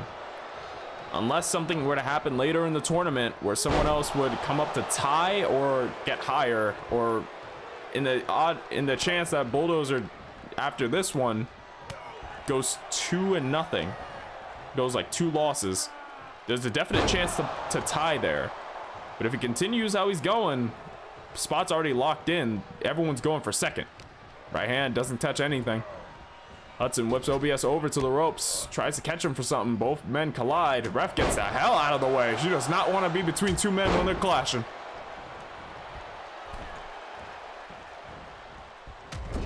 I had to really pause and like think that one over.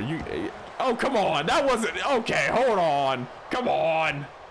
Come on. That's a stretch and you know it. Come on, Bats. That's a stretch and you know it. That's a stretch.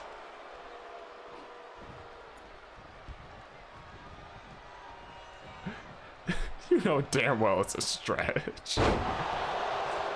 Back body drop with the arm locked behind him. It's one of Hudson's signatures right there.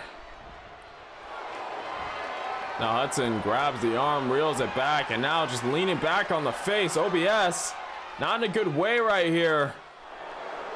But breaks out of it. Snapmare to Hudson, a real forceful one.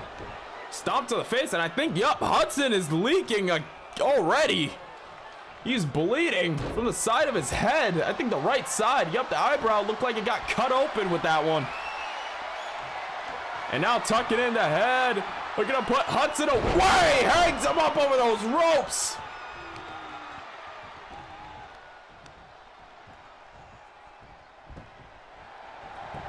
Look at the far leg, rolls him through. We got one, got two. No, Hudson shoots a shoulder up. Boozer leads and one. And of the last two men, besides later tonight, he's already has a win over one of them. True. In that same sense, you can't always rely on yourself winning a match you won before. People evolve, people adapt. If anything, I think from the side of the champion, Sentosan, and also the women's champion, Velvet, both their first losses in a while came from people they faced before. People before they dominated. So you can never lock in something like that. It's always uncertain. But if that is the case, hey, I can't argue with a hard-fought match. As long as no shenanigans go on, I'm expecting a banger from those two.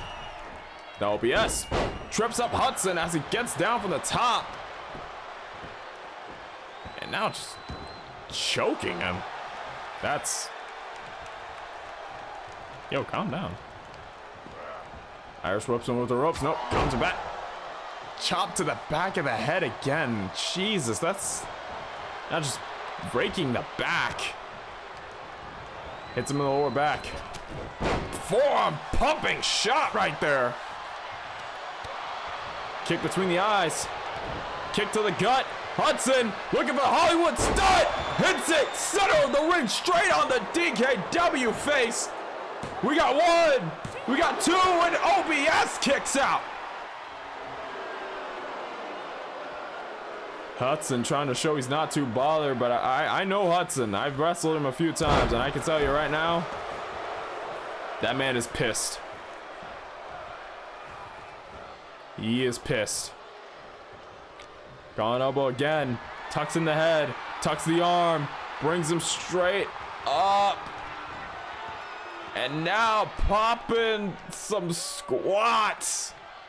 Showing the strength in the legs and then a suplex.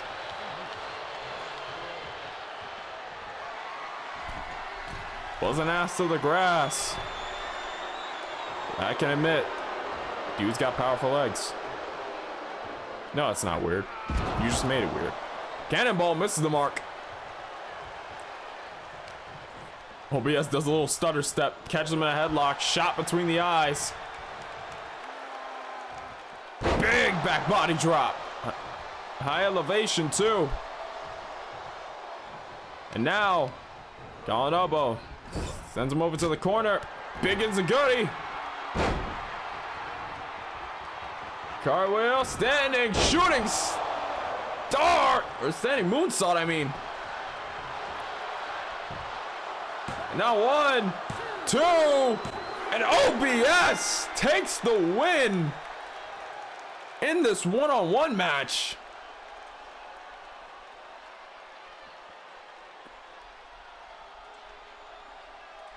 OBS moving up to 4. Brock Hudson after a hell of an effort. Sadly staying at 2. There's still a chance. He has a win over Ospreay. He just needs to go 2 straight and he could get himself to at least that semi-finalist spot. There's 2 open on each bracket. He just needs to get himself a tie.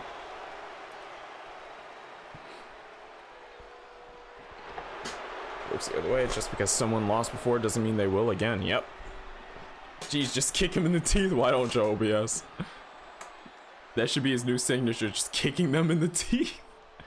Props him up in the corner. Doesn't even do the cartwheel into the moonsault. It's just the kick. It's just the kick. That's it. He just kicks him straight in the head. It's not even a wrestling move either. He just kicks him straight in the head. I mean, who's gonna keep you in your way? Who's gonna tell you not to? I'm not gonna say that. That'd be hilarious. Call it the kill shot or something. Wait. He starts shoot fighting. He just has an Ibushi moment where he just starts throwing hands for real, and it's just like, wait, we didn't go over this. We didn't go. Ah!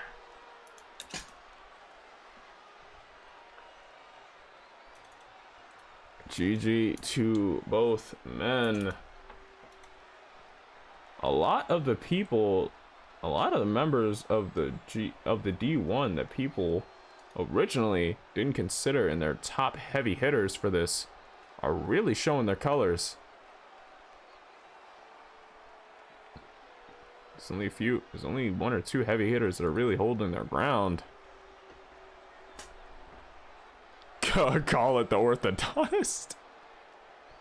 Call it the orthodontist because he's taking a tooth out. Jesus. That's OBS's new gimmick. He abandons streaming and becomes an orthodontist. He just starts kicking people's teeth out of their mouth. He just starts like goes full striker. Doesn't even give a shit.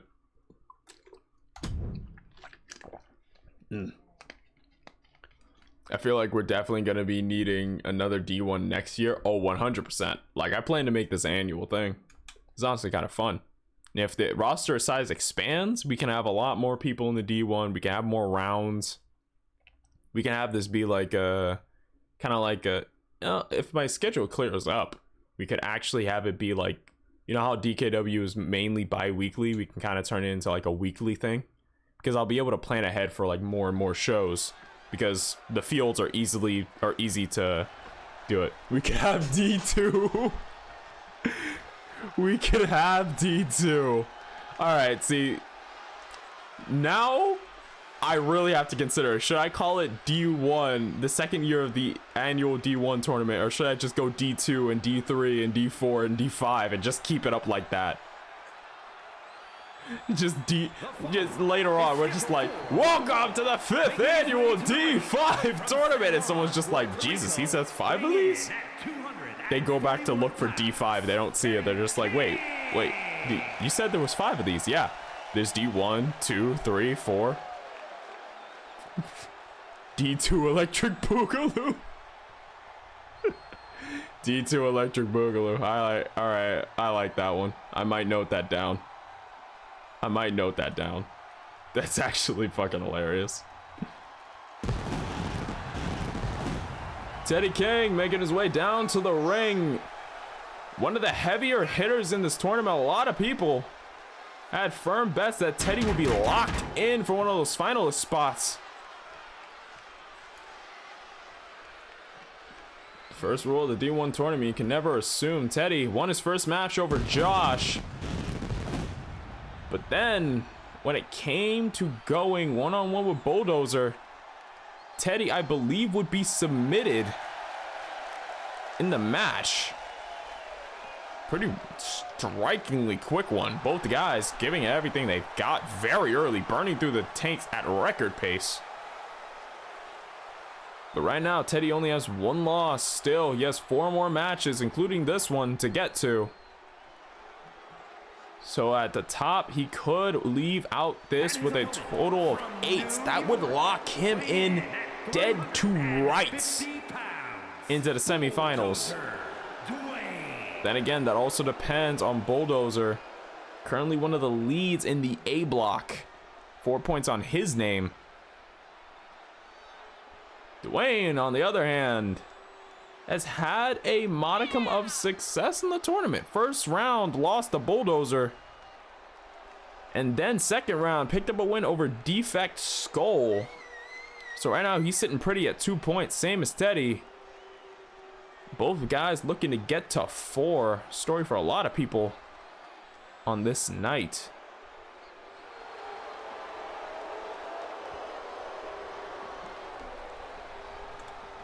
Interesting circumstances. Interesting circumstances. Kind of like WrestleMania has a number of events in its name. Yep. Kind of. Sort of. But then every other pay-per-view in WWE just goes by which year it's in. Yep.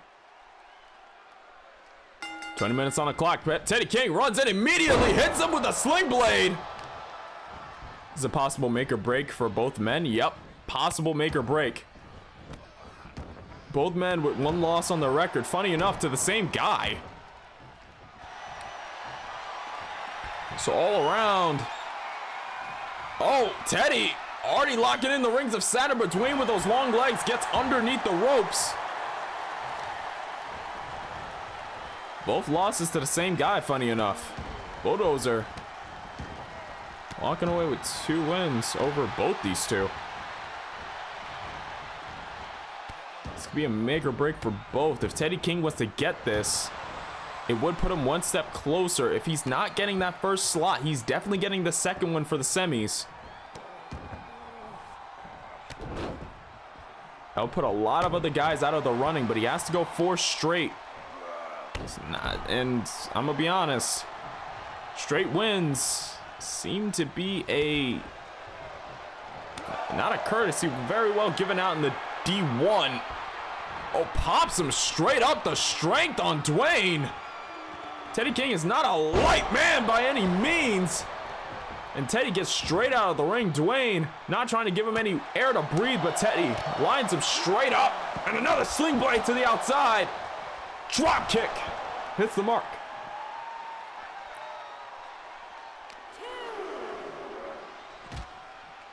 Jesus. And oh, that recoil knee. Now the right hand punching the taste out of Dwayne's mouth, just integrating the punch with chops, and now sliding right back into the ring, trying to lead Dwayne on, trying to get him back in, but Dwayne, a little bit smarter, gonna take his time getting into the ring. Teddy tries to push the advance, Dwayne pushes him off, grabs him by the head, pops him up. Jesus, he just threw Teddy King.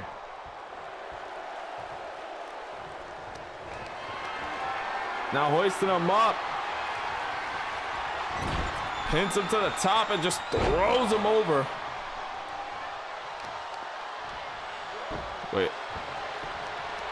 Wait, hold on.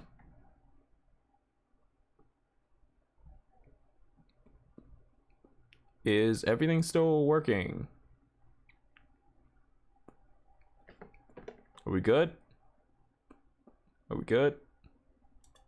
Want to make sure we're good, because I did see the bitrate drop to absolute 0. Stream's kind of getting lag heavy, yeah.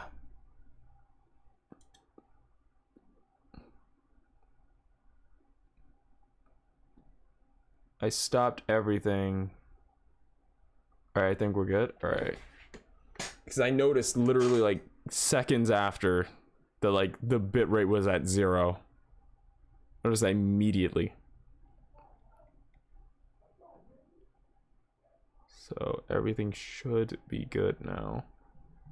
I thought that was just me. Yeah. Every once in a while that happens. I'm not sure if it's the internet itself or something else happening, but it's not pretty when it does. Drop frames are chilling for the most part. Is there anything in the background that might be taking up stuff? Let's see if I can shut down some small stuff. Closing that, closing that. I'm not using Discord, so let's close that too.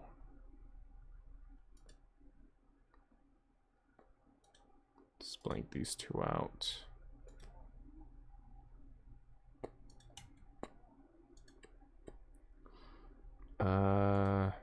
Hopefully it's not still lagging as we go forward, I'd hope. Don't be shy to let me know if it is. All right, we're gonna continue the match. Keep an eye on it. Now Dwayne just hammering down on Teddy's head. Hoisting Teddy up on the shoulders. He's him over. Hangs him up with that top rope. Dwayne just pressing the advance, not letting Teddy get out even a bit of air. Deadlift right into the power bomb. Pure power on display, but oh, fall to the king. That knee, no mercy, shot straight to the head.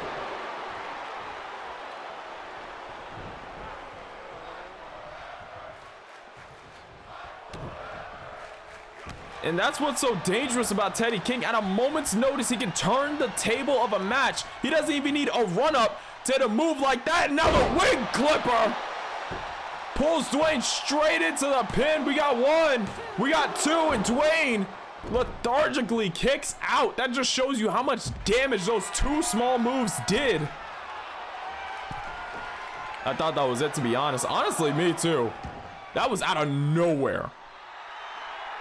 And now Teddy, I'm not sure if he was telling the crowd or telling Dwayne to suck it. I don't think that's very appropriate, sir. Around here, that gets you a AO and a really awkward stare. Calling elbow. Shoots him straight into the ring.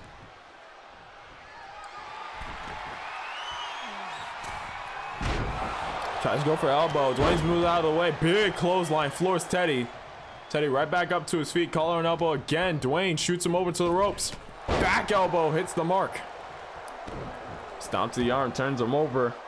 And now Dwayne just slamming his fist into the side of Teddy's head. Slamming it straight down into the mat. No mercy on display from Dwayne. It's now just the stomps to the head. He's keeping the offense. Oh, wait a minute. Pops him up. Big bang. We got 1, 2, and Teddy kicks out. Teddy pops right back up. Calling elbow again. Dwayne hoists him up to the shoulders. Hangs Teddy King off the top rope again. Teddy King did his best Randy Orton impression with that finisher out of nowhere. Yep. There's that right hand.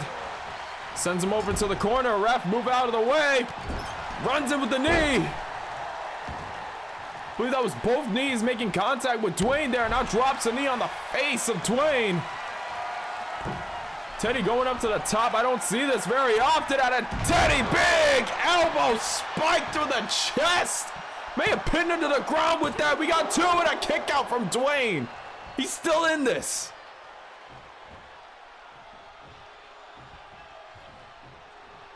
Teddy. Fall to the king. No, gets caught by Dwayne. Stomp to the gut. Tried to go for it again. Teddy slowly working his way to his feet. Dwayne. Right hand sends him straight back down. Now a kick to the back. Teddy needs to be careful. Wait, kick to the gut. No, gets blocked. Forearm shot to the jaw. Shot to the back. Turns him around with a second one. Brings his head in.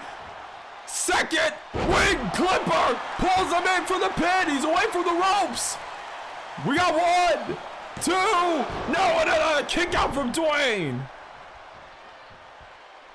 Are we sure these 2 will be able to have 2 more matches after this? Honestly, I think these 2 might need more than 1 senzu bean. Wait a minute, misses the fall to the king. Right hand chop, intermingles the 2, and now connects it with the fall to the king. Gains the distance. Now we got 1, 2, and Teddy King moves up to 4 points.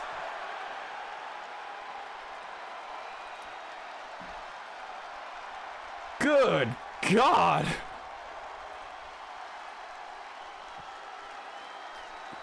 GG to both men. Someone's going out on a stretcher. This match belongs to the UFC more than a wrestling ring right now. Yeah, both these guys just going at it. Here is your winner, Teddy King. It's a lot of things you can say about Mr. King. One thing you can never say is that he's a bad wrestler at all. GG to both men. Teddy King moving up to 4 points in this tournament. And overall, that puts both of them up. Teddy King up to 6 and 2. Dwayne sitting at 3 and 4 after that. Hell of a performance out of both guys. Good Lord, that was insane. And that leaves Dwayne at 2. He has 1 win, 2 losses. There's still a chance for him to make it.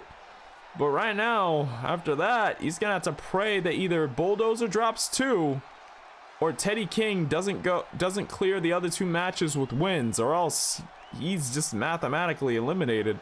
On his side, he could try to alleviate the blow, but right now, decision's out of his hands. Teddy King has now, at least temporarily, tied Bulldozer for the lead in the A block. You are correct. You are correct. That is 4 points to both men, tying them in the A block. Depending on the results of Bulldozer's match later down the show card, it could change the result or potentially leave this tie.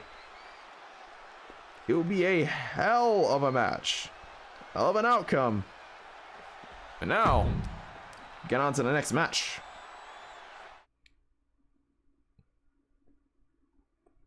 Next match. One-on-one, Karina Cortez versus Lilith Knight. And I did say Karina there. I didn't say Katrina. I'm not making that mistake again. Especially not after she came screaming at me. I don't want to be screamed at. She's really loud. All right, she's extremely loud. Of course, I did get her name wrong, so I caused it. The following contest is scheduled for one fall. Making her way to the ring from Vega Baja, Puerto Rico. I don't like getting screamed at, dude. I'm being honest. Bulldozer losers will have a three-way tie for the lead in A block. Yes. That means every win for those three will be a interesting back and forth.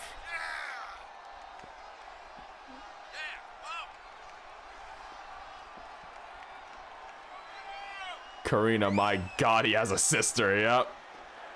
For those who are unaware, for what Scurvy Dog speaks, the dog of Scurvy speaks the truth. Karina Cortez, if you remember that last name, it may sound familiar. Well, it's because Karina over here is the sister of Zortz Cortez. Yes, that Zortz Cortez. So, I can tell you one thing.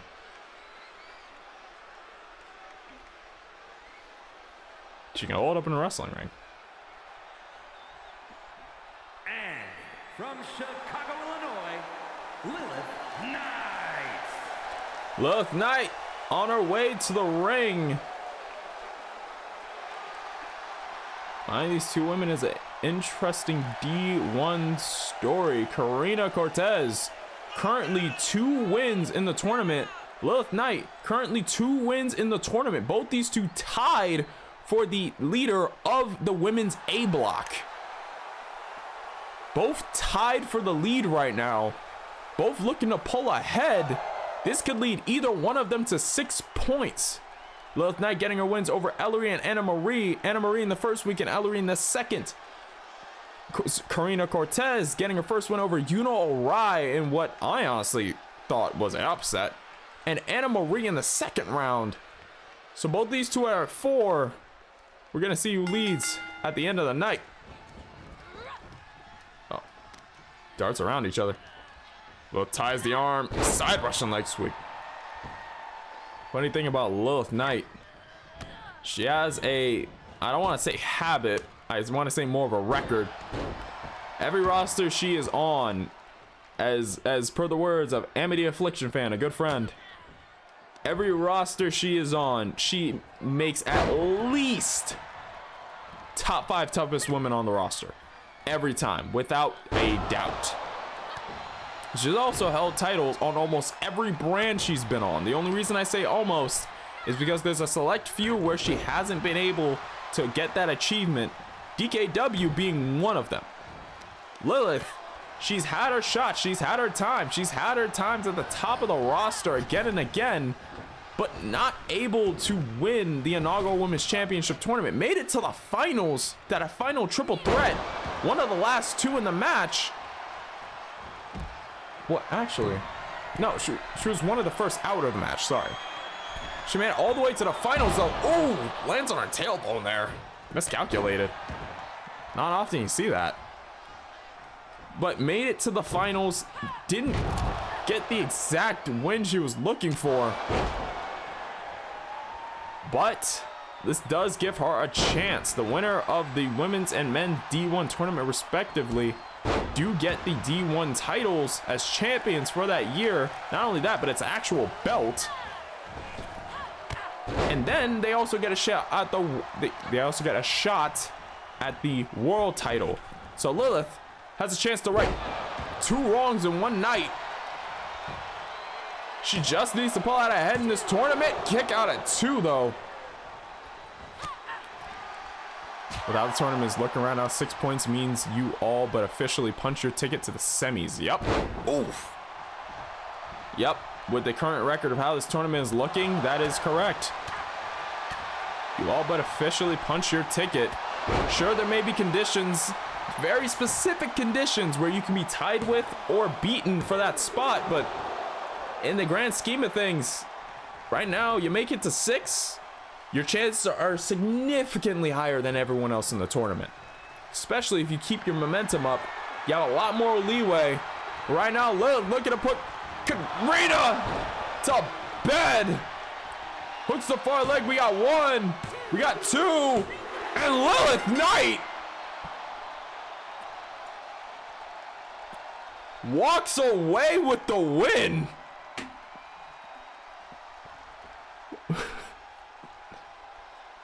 Match didn't take very long at all.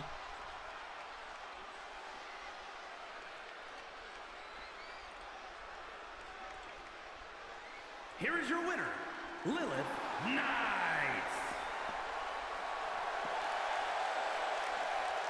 Oh, that was quick. I was not expecting that. I thought, I'm gonna be completely honest. With how Karina was showing up everyone's expectations, I actually had my money on her for this match. GG to Lilith. She moves up to 6 points, taking the lead in the women's A block.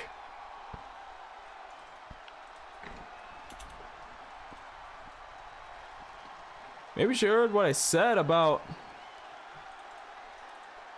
her stumbling when it comes to that title scene in DKW. I don't know. If you make it to 8, then not only do you make the semis, I think guaranteed, but likely become a favorite to make the finals. Yep. If anyone were to hit 8, like it would be shocking if somehow you got knocked out. It'd be shocking. Ever since Vu turned her into a robot, she's been tougher to beat. 100%. Yeah, really. She's a Terminator. Hey. Look, I'm telling you right now, that woman is tough. She is built tough. If you told me that she was a fucking T-1000 under there, I would not doubt you. I really wouldn't. Looking down at my phone for a quick second. Alright. I think that's settled. Let's move to the next match. Women's A block. Women's A block. That puts Lilith at 3. Karina at 2 and 1. Karina still has a chance. If Lilith drops her next 2 matches, then it's a definite chance that Karina could catch back up to tie it. Though that is assuming that she loses the next 2. Very hard assumption for someone who's going 3-0 in the tournament so far.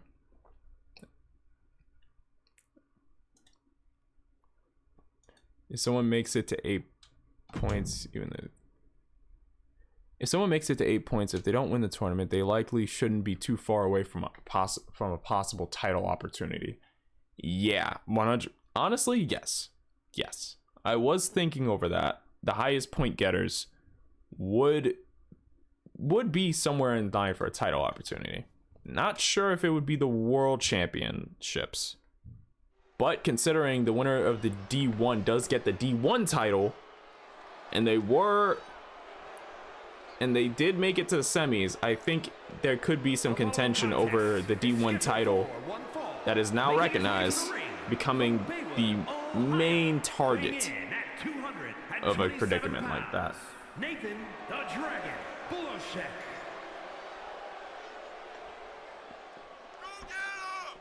I was always looking to introduce a mid-card title, so D1 tournament does give me an opportunity to do that. Nathan Bullshek making his way down to the ring. Nathan right now. 1 win, 1 loss, 2 points on the board. Right now has a very interesting one-on-one lined up here. I don't believe these two have clashed before. I believe Nathan Bullshek and Legacy have not shared a ring before. Could be wrong about that, but so far what I'm seeing has not happened. The Superstar.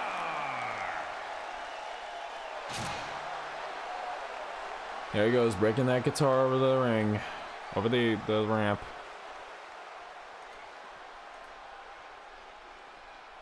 Don't look at me like that. Ugh. God damn it. The D1 title work like the X Division title at least used to, where you can cash it in for a world title match, but at the cost of D1 title becoming vacant. I thought long and hard about that, and I thought it would be cool to have it act almost in the same vein. But I also thought about the idea of the D1 title just being like a mainstay.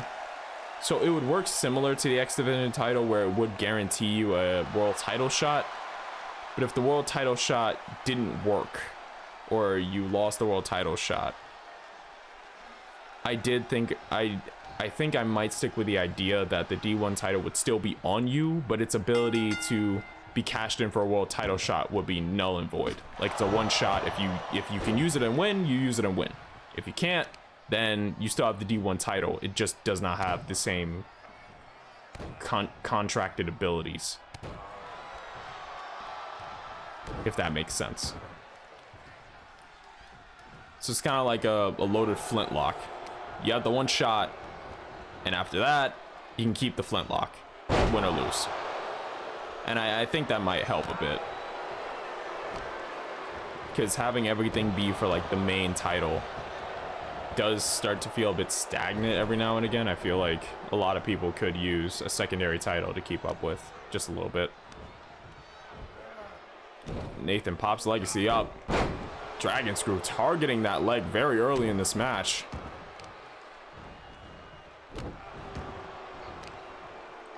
Yeah, Nathan just not letting up on Legacy at all. This is men's B block action. Legacy. Oof. 4 points in the tournament. Nathan Bullshek looking to halt the progression. Maybe put himself into contention for the lead of B block. Slides under. German hits him.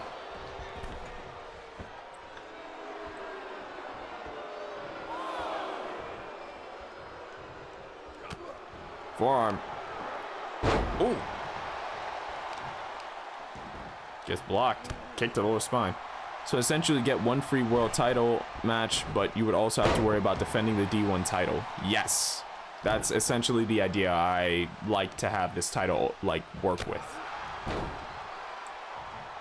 So it's kind of like a mid-card title, and the thing is about the D1 title, it would be significantly harder to hold on to for a longer period of time, because come D1 season, like, even if you already used the title shot, you still are the D1 champion. You're defending for that for the next year. Assuming you lost it, whoever has the D1 title at the start of the next tournament would be the champion going into it. So there's a good chance the champion could be eliminated in the quarterfinals, and there'd be a new champion on the mist. Roll through stunner right in the center of the ring. Legacy seamlessly transitioning out. Tap to the back to stop Bullshek.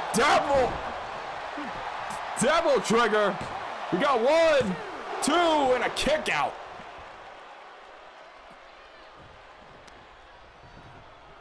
Almost baited him in with the way he tapped the back of his head to make him turn around. Now Legacy trying to hoist Belushek up, but Belushek gets loose, lands behind Legacy, takes out the knee.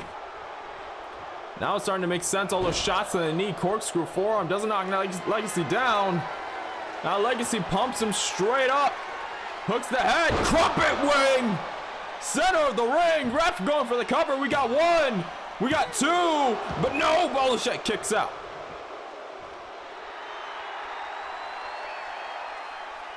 Also, will the current D1 champion in future D1 tournaments have the title on the line in every match during the tournament?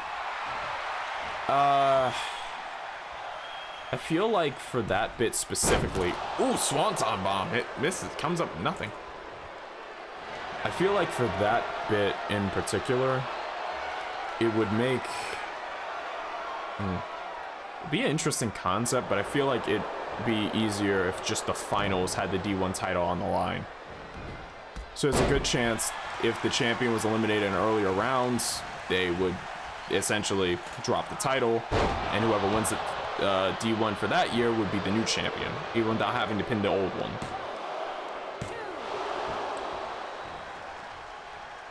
That's what makes it one of the more difficult titles to hold on to for more than a year.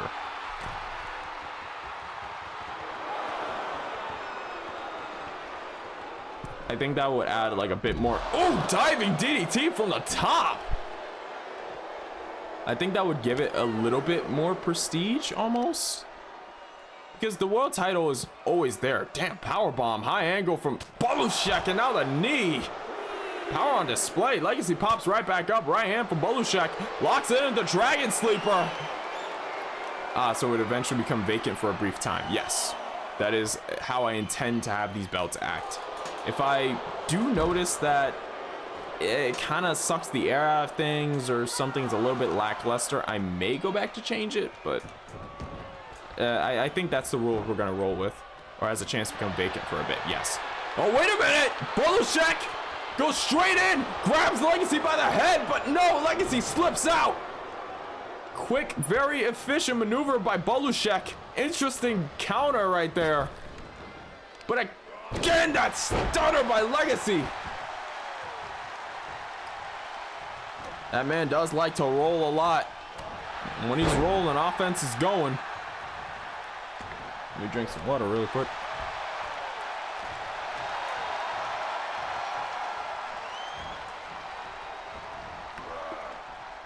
Oh! Legacy tried to clothesline Belushek, but Belushek turned it around, sent Legacy out to the outside, and there's a spear from Legacy, returning fire. Now snap DDT on the ground. That's gonna mess up your head. Oh! Knee straight between the eyes. Yep, Belushek is bleeding.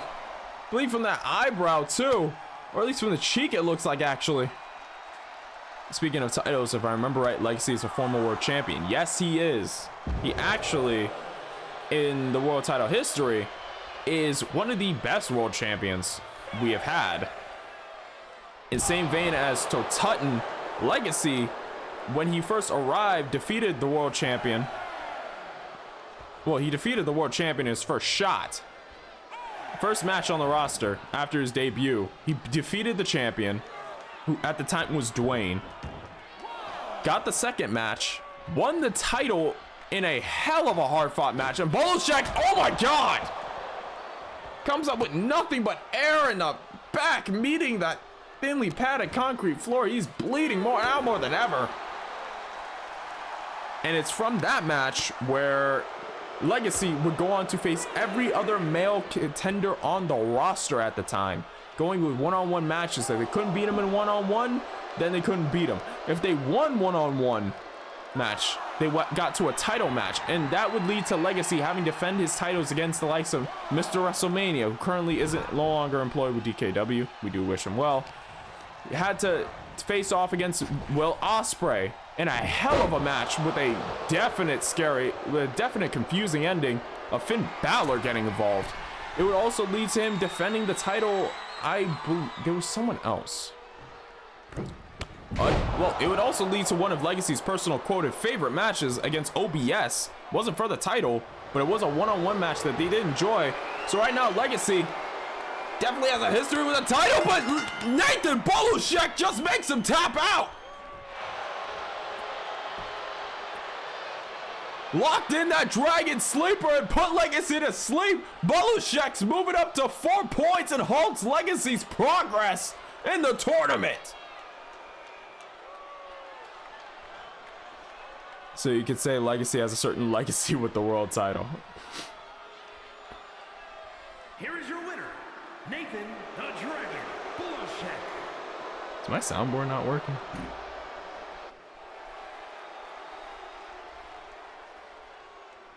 No, soundboard's not working. Damn it. I have a laugh track that I literally could have started there. Right now, Nathan Bolushek tying up for the lead in the B block. 4 points to him, 4 points on Legacy. Both at 2 wins, 1 loss. That's gonna throw B block into some contention right there. So while both these guys are leading, now they're scored even. So every single move from here is gonna be a very interesting back and forth. Why do I have this face on? No, there we go. So every move from here later in the tournament is gonna be an interesting decision, an interesting back and forth. It's gonna be interesting to see where this goes. GG to both these men. Let me get it noted down. Nathan Bolushek moves up to 5-5.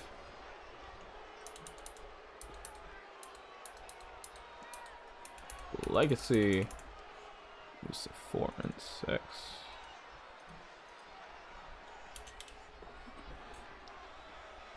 If Nathan can win the next 2 of his matches, then he has a high chance of making it into the semis. Yes, that is correct.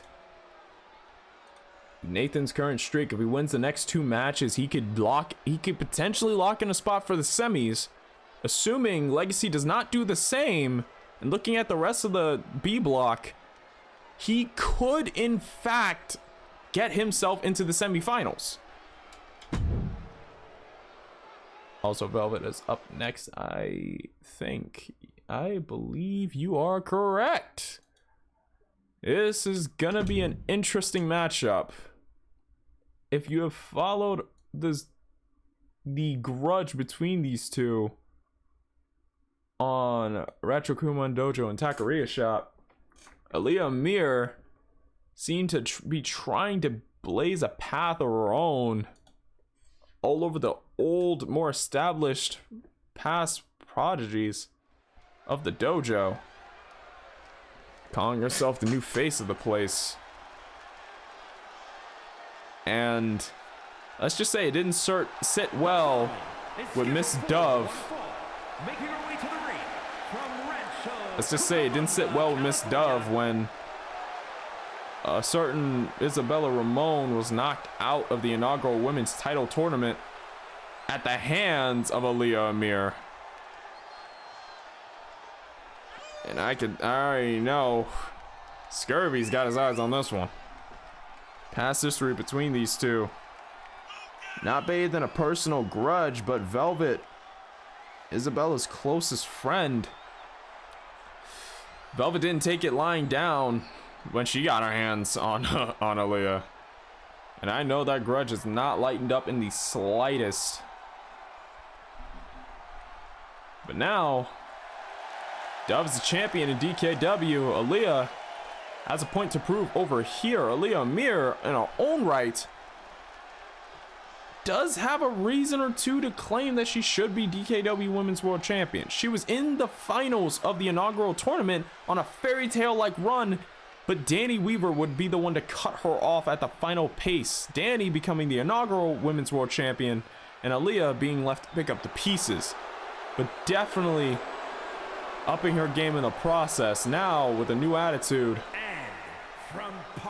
Well, just like Scurvy says, let's see if the brat gets hugged. World Champion, Velvet.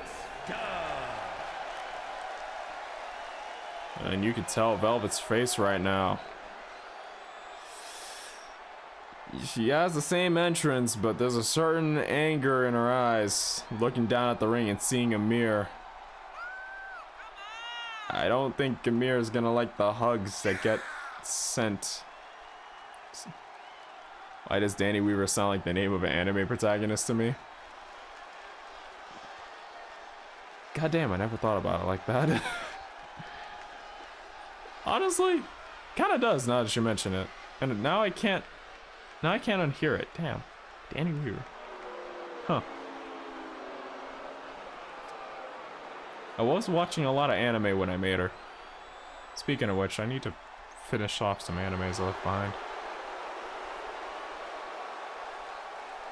But the women's champion in the ring. That title held in the right hand.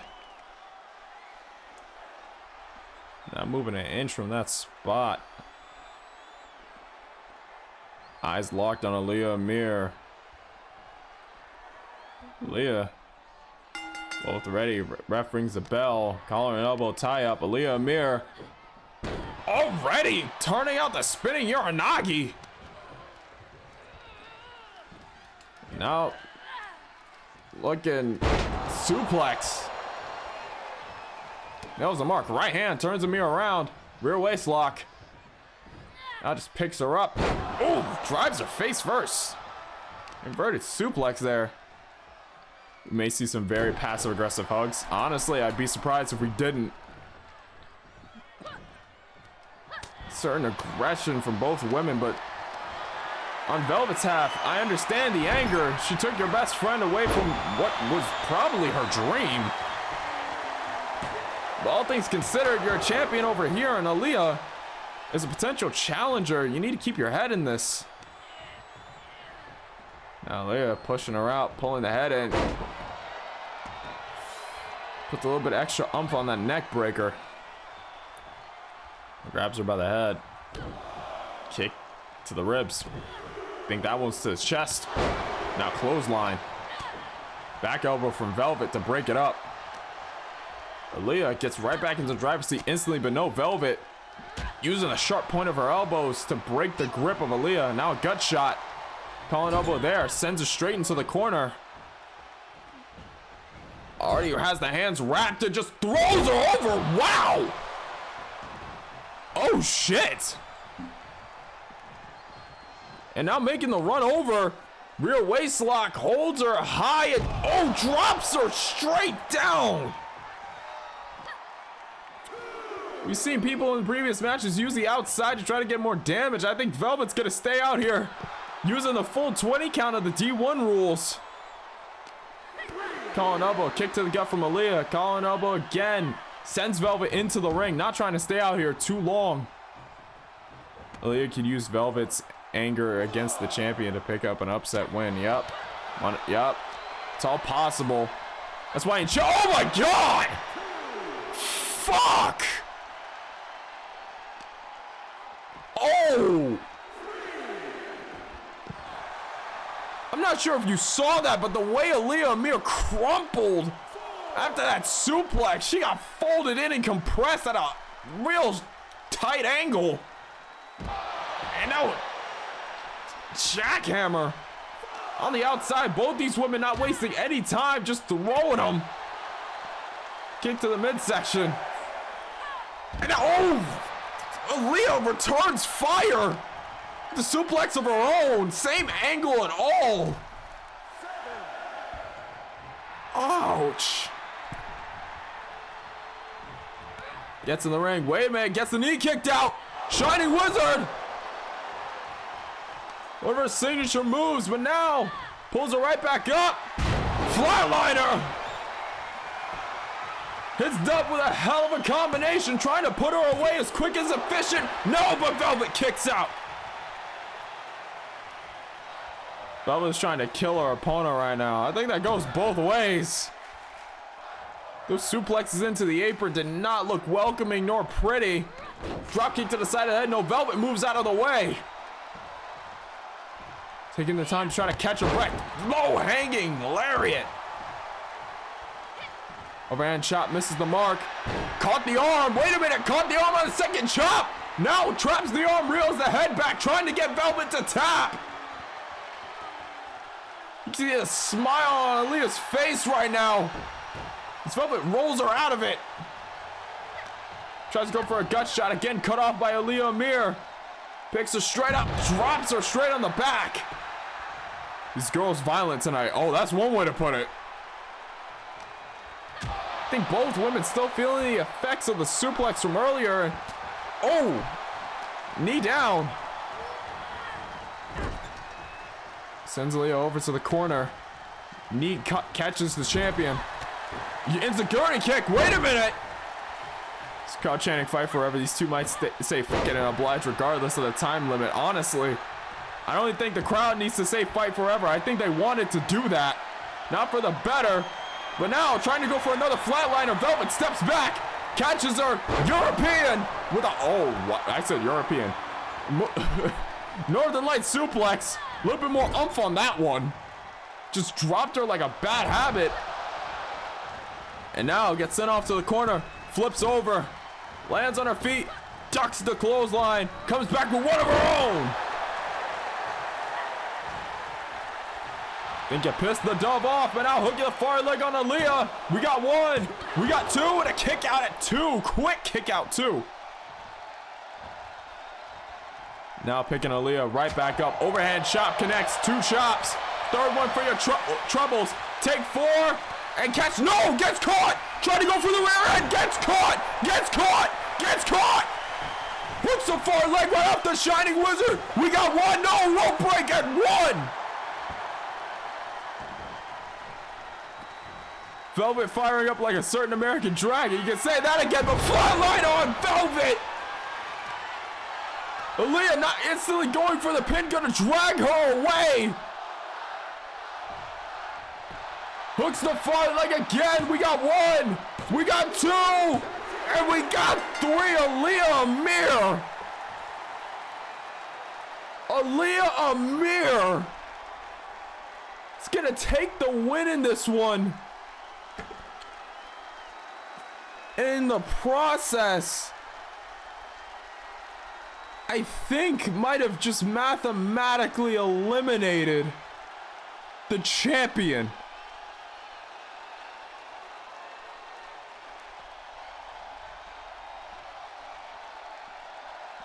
Holy shit.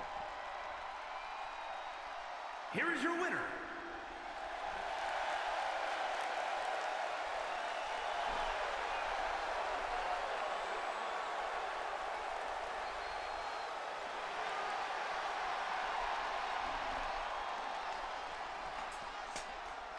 I think Velvet has lost every single match since winning the title.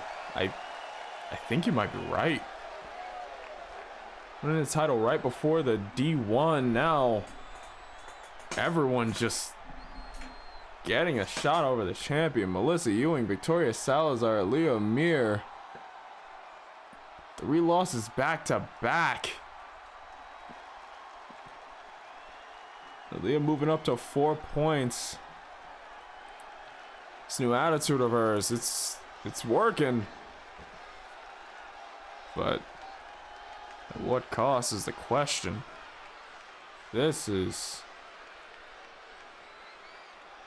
gonna be interesting. This is interesting.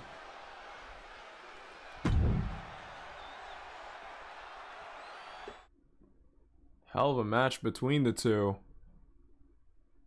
Now we get on to our semi-main event. Main event's gonna have to be done in play mode because I fucked up the match schedule, and yeah. Velvet's reign isn't looking too good. Yeah, that's not wrong about that. But it's still a chance. It's a hell of a chance. Velvet did a lot to get here. I can't imagine she's gonna part with that title very peacefully. Someone wants to try to rip that title away, they're gonna have to rip it out of her cold, dead, hugging hands. Once again, GG to both women. Need to update the. I didn't mean to press that. Let me go over here. Jeez.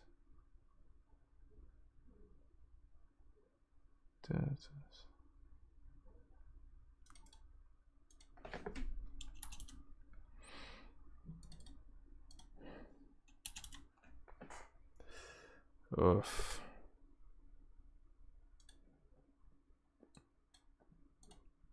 So now we go on to the main event. It's going to take place on the A block. This could determine if one of these two is either going to get their, either going to make it to 4 or potentially lock in a final spot with 6. This match is a match between a self-proclaimed god and of professional wrestling and a supposed god of parties. Yeah, that's a hell of a way to put it. God v God. Funny enough, isn't something Totutton's unfamiliar with. This is gonna be under different circumstances.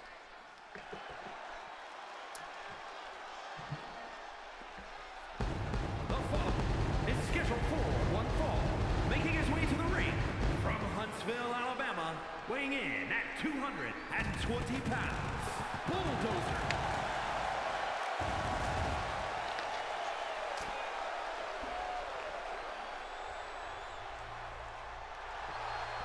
I hope no one ever gets a seizure from Bulldozer. It's a really awkward thing to say out loud, but like those pyros, man. Like, I don't mind him, he pays for them himself, but goddamn, how much do you think he spends on them? Bulldozer currently in the tournament first round. He had a match against Dwayne, picked up the win in that. Second round, picked up a win against Teddy King, someone we saw earlier tonight give a hell of an effort in a match against Brock Hudson? What? No, a hell of a match against Dwayne. What am I saying? Bulldozer also may have a possible claim to the god of Pyro. I mean, with the way he's throwing him out like that, either he's got infinite money or this man's got infinite Pyro. I wouldn't put it past him. But so far, Bulldozer in the tournament, 4 points, no losses. One-on-one, he takes on a guy who was undefeated prior to last episode. If you haven't seen that, DKW episode 11, season 3 episode 11. Josh went one-on-one with this man, the world heavyweight champion, Sentosa Totutton, and his opponent, well, from the red light districts, weighing in at 200. I'm gonna be completely honest, the ending took us all by surprise. World heavyweight champion, Super Smooth Sugarfoot. Toxic in chat called it, said, I am going to make a bet and say that Josh beats Totutton. I tilted my head. I'm not gonna lie. I tilted my head and I said, in my head, I don't think it's possible. With his streak and everything, I don't think that's possible. So imagine my face when Josh pinned Totutton, ending his season 3 streak. Now Totutton, 1 loss over Josh. Oh, tried to go in quick for this one. Calling elbow, kick to the gut from Bulldozer, kick to the gut again. Now locking in, looks to be a guillotine. Trapping the head of the champion. Now Totutton just unleashing those fists to the gut. If you paid attention to DKW Discord, you saw Bulldozer's tweet earlier. He was definitely excited for this match. Oh my God! Jesus! Reaping DDT early and now just drops him straight on the knees. Ouch! Totutton's not playing around. And again! Same impact. Now just getting back in the ring. Bulldozer shaking it off, telling him, come on. That's it. Springing off the ropes, rolls off, traps the head between the ankles, brings him down. Now we got a far leg. Tutton trying to end things early. We got one and a kick out one from Bulldozer. Santos and Tutton had one win over Defect Skull to start this tournament off. Had a loss to Josh. So Champion's already walking out with one loss in the tournament. It's not going to be an easy thing to bounce back from. Especially against someone who's gone, like, lossless so far. If Tutton could stop the progression of Bulldozer this soon in the tournament, it could offer more of an opportunity. No, wait! Oh! Oh! Looked like Tutton was gonna double down with a move from the top, but instead after the powerbomb goes to the outside, sunset flip powerbomb, and yeah, Tutton is not playing around here. On a leg DDT. Say Bulldozer doesn't exactly believe in Tutton being a god of parties and may just view that as an insult. That would definitely be a way to piss somebody off, but now Tutton really backed that arm after that little bit of a tilt-a-whirl. Put Bulldozer in several submissions so far. Bulldozer can't be happy about that one. Claims himself to be the best technical wrestler in the world. And wait, rolls him up. Blocks on the shoulders, kick out of one. Springs off the ropes, moonsault, catches him, reverse DDT. Pulls him in, Champion pushes him away with those bunny feet. Quick chop, shot to the knee, right hand. Hangs him up on the ropes. Calling elbow now. Sends him through the ropes. I'm not sure what Bulldozer's looking to... Wait, tucks the head. Wait, oh jeez! Fuck! What the... Jesus! Dropped a man straight down on his head! I can tell Tutton's not happy about his loss last week, but Bulldozer turning the tides with a move like that, but oh! Kick straight to the chest on his way down. Standing moonsault, no, gets hit with the knees. Both these two, I think, are trying to take a chunk out of each other. And now Siren Song locked in. Fully locked in. Champion's in trouble, but finds the face and now just starts swinging at that eye. Swinging towards the ocular bone. Has him on stilts. Back chop, no. Bulldozer moves out of the way. Hard shot. Kick to the gut. Runs over to the ropes. Swinging neck breaker. Target on the neck. Hooks the far leg. We got one. We got two. And Tutton kicks out again. Brings him straight up. Kick to the gut. Now right back into the Siren Song. This is a bad place for the Champion. Champion reaching out, stretching, trying to get out of this. He does not want another loss on that record. If he wants to make it to the semis, guaranteed.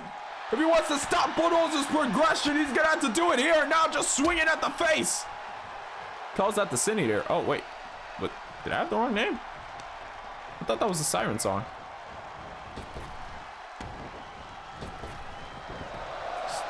Stops and rolls over. Shot to the chest. Oh wait, are you oh wait, you're talking about the swinging neck breaker. Okay. Kill shot to the head. Wait a minute. We got one. We got two, and Bulldozer kicks out. I may have gotten the two confused. And now Tutton measuring. Kick to the gut. Wait a minute. Oh! Hits him with the after party. Hooks the far leg.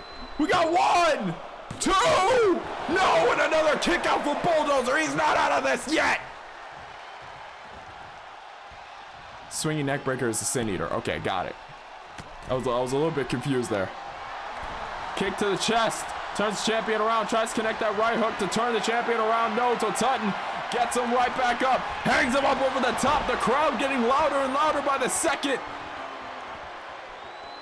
Bulldozer in a short time in DKW made a hell of an impact. A lot of people banking him as one of the hard hitters in this tournament, especially with his performance so far. But right now, he's up against the champion, and the champion showing why it's been almost a full calendar year since his last loss. Kick to the head. Now Bulldozer just taunting. I'm not sure if it's his ego getting to him, but that was a wrong move to do at the wrong time. Kick to the gut. Tucks the head. No, Bulldozer swinging for the ribs. Swinging towards the stomach, breaking the grip. No, kick to the gut from the champion. The collar and elbow again. Holds Bulldozer up. Drops him straight on those knees. That's going to cause you to wheeze on the way out. Standing shooting star. And now Bulldozer's in real trouble. Champion moving. Now champion moving over to the top. Beckoning Bulldozer to his feet. What the hell is the champion looking for? Double knee buster for the top, and it busts Bulldozer open. Champion not gonna pin off of it. I would have pinned him 5 seconds ago. What are you doing? What is champion doing? Bulldozer sends the champion over to the ropes. Quick whip into a German suplex. Shot to the gut from the champion. Kick to the gut. Tucks in the head. I think he's looking for some more after party. Hooks the far leg off of this. Could this be it? We got 1, 2, and that's 3. Santosa Tutton ties the A block at 4 points. Holy hell. Could Tutton have been messing with Bulldozer? Maybe, I don't know. The move, I don't know about him getting in and out of the ring, but that double knee buster might have been enough. And here is your winner. I don't know after that. How long was that match? Like, can someone in chat, like, tell me what the timer was at when they pinned? Because I want to say, like, 8-ish minutes. I want to say 8-ish minutes. But I'm not sure. Holy hell. That match was insane.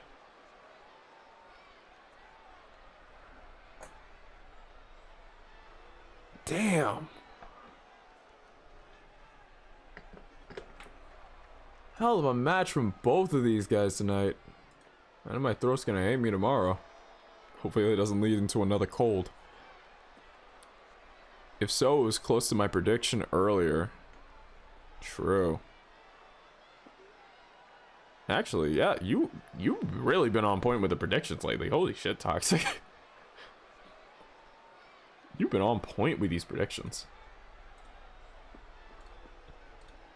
So in the A block, in the men's A block, we got Teddy King standing at 4 points. We have Bulldozer standing at 4 points. We have Toe Tutton standing at 4 points. We have Dwayne standing at only 2 points. Josh standing at 2. And Defect Skull standing at 2.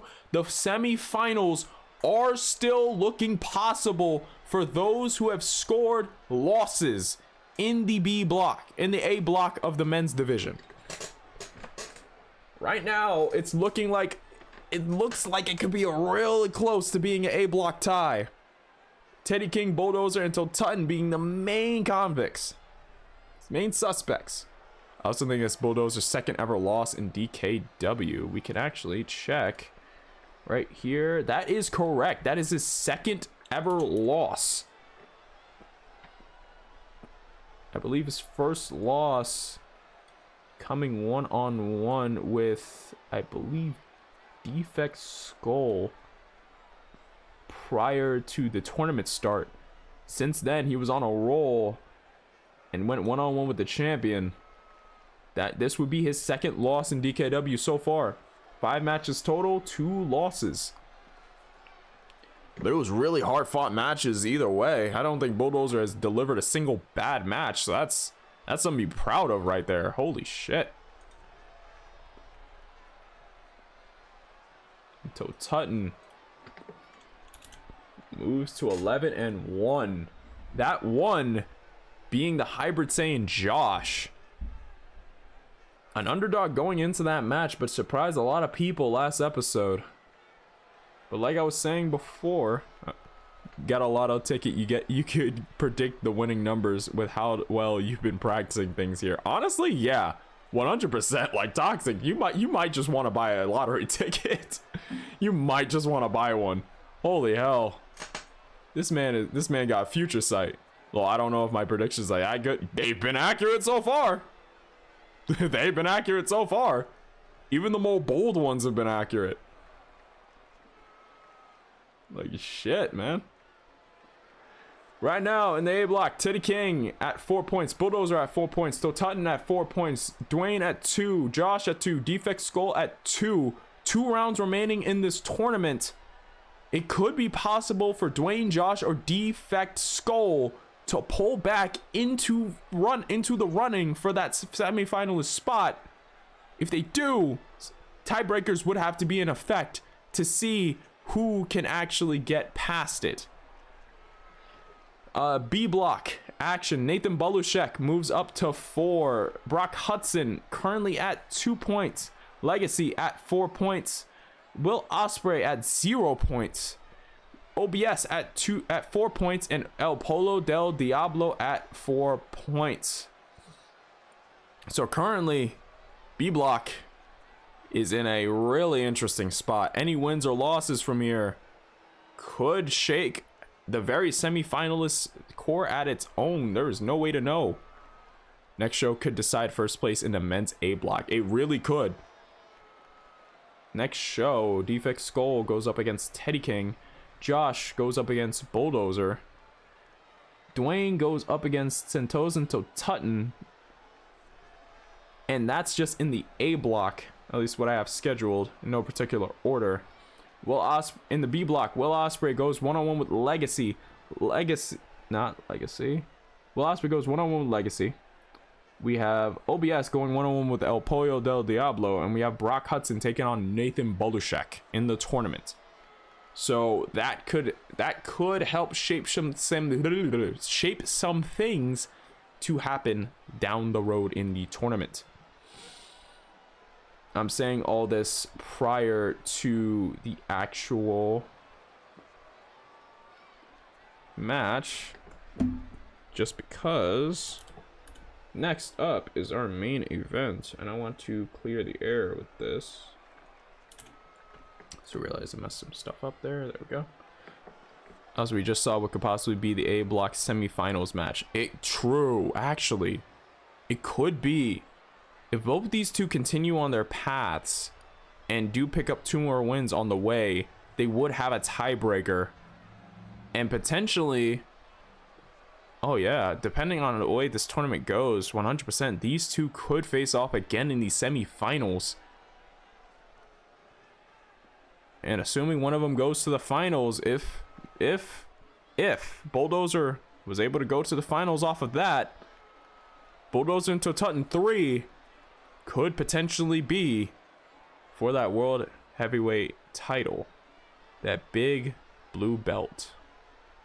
That'd be an interesting series of events. But like I always say, you can't predict a round robin tournament. There are way too many factors at play to ever have a solidified vision of what's going to come. So that's going to be something to keep an eye on. Serena versus Lilith Knight will happen on next episode. Karina Cortez versus Ellery. And Anna Marie takes on Yuno Rai next show. But before we get there, Ellery and Yuno Rai have their own meeting for tonight's main event. It's gonna be interesting. Big blue belt would fit nicely with Bulldozer's blue attire. It would fit nicely. I do admit, Bulldozer does have a nice color scheme to match that belt. Watch it will end up happening. I'm supposed to be an unbiased party, but I know a damn good storyline when I see it, and that right there could be a damn good storyline. I'm just saying. All right, let's do this here because we didn't have the time there. God, Yuno and Ellery are gonna kill each other. Oh, 100%.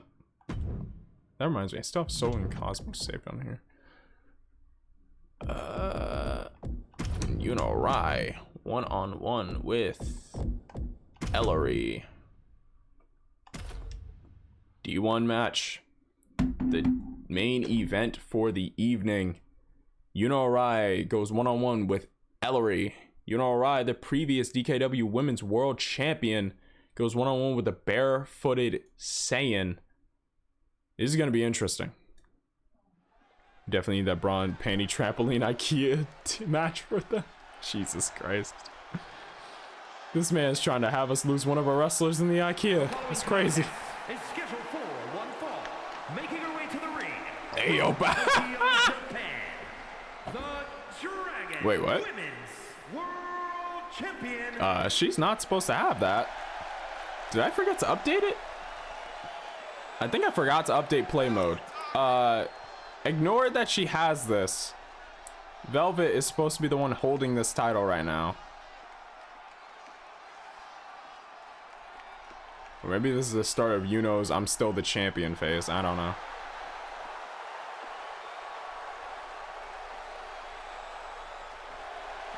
Why does Yuno have the belt? She shouldn't. She shouldn't. This is in play mode, so I may have forgotten to change the champions. Because I mostly do everything in universe mode, so that might be part of the confusion. 2K gonna 2K? 2K gonna 2K.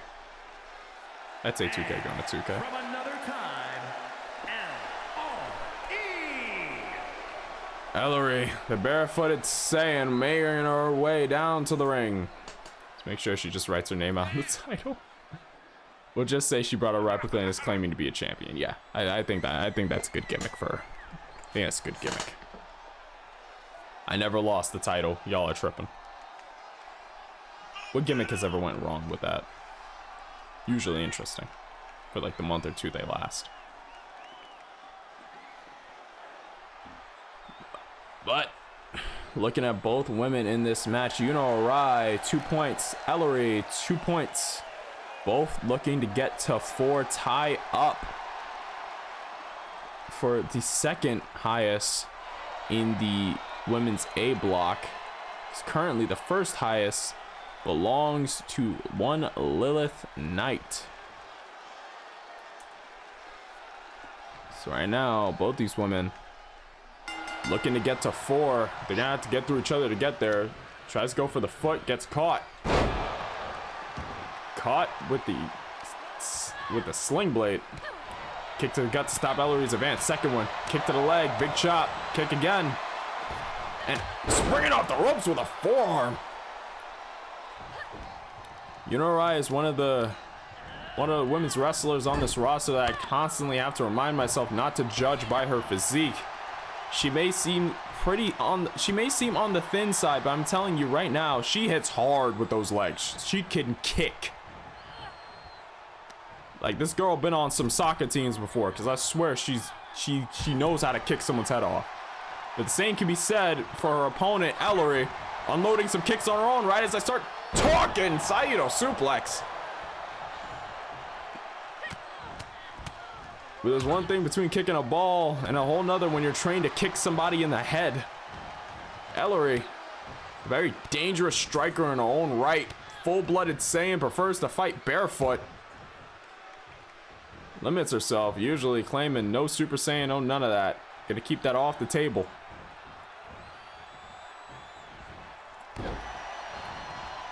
Dropping the knees on Yuno's back. Yuno pops right back up, almost in defiance. Whips Ellery over into the rope. Drop down. Gets caught. Tilt-a-roll. DDT. Tries. Let's go over. Caught with the knee. You know, a female version of Kenta or Hideo Itami? Honestly, maybe. I would have to ask Trashy about that one. He's the man responsible for making Yuno Rai.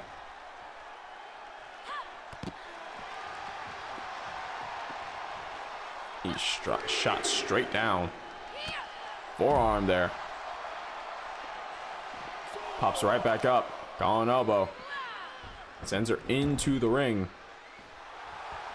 Now taunting. Catches the shoulder, and that's not good.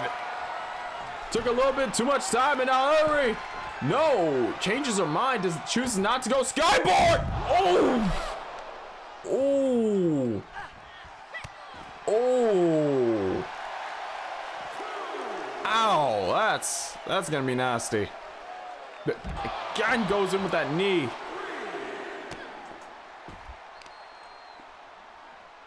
I mean, both Yuno and Hideo can kick the soul out of your body. Fair point. Kick to the gut. Calling elbow. Sends her into the ring. Count of 5. They're both back in. Ellery pops her up. No hesitation. Big bomb. Big power bomb there. We got 1. We got 2. And a kick out from Yuno. Jesus. No hesitation on that pop-up. Tries to go for a Kamehameha wave. But gets caught. Drop down. Again to that tilt-a-whirl DDT. The exact same spot. And caught with a famouser. Returns fire. Best shot for best shot. Hooks the far leg. We got 1. We got 2. And a kick out. Stomp. Turns Ellery over. Crowd chanting, "We're not worthy," in response to all the action they've seen tonight. Honestly, DKW shows everyone fights like hell because they could walk out of it. Brings it back up, tries to go for a knee, gets caught. Shot straight to the side of the head with the sole of the foot. Now Ellery's has Yuno while she's dazed. The flatliner connects. No, Yuno powering out, using that sharp point in the elbow to get some good shots on the jaw. You can tell by Ellery's expression she was not ready for that. And now Yuno targeting that left leg, trying to neutralize her mobility. Stomp, no, gets ducked. Big pump kick. No, gets caught by Yuno with the toe trip. Now Yuno trying to pick the foot. Enziguri counter. Now picking her up. Calling elbow. Sends Yuno straight into the ring. Ellery in hot pursuit. Springs off the rope again. Big kick connects on the mouth. Hooks the far leg. We got 1, but no, we're rope breaking. The ref sees it this time.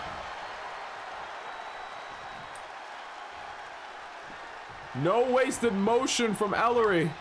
No wasted motion from Yuno. Ellery shoots that forearm straight into Yuno's jaw. Sits her right back down, and now Ellery gaining some distance for that knee. No, gets ducked.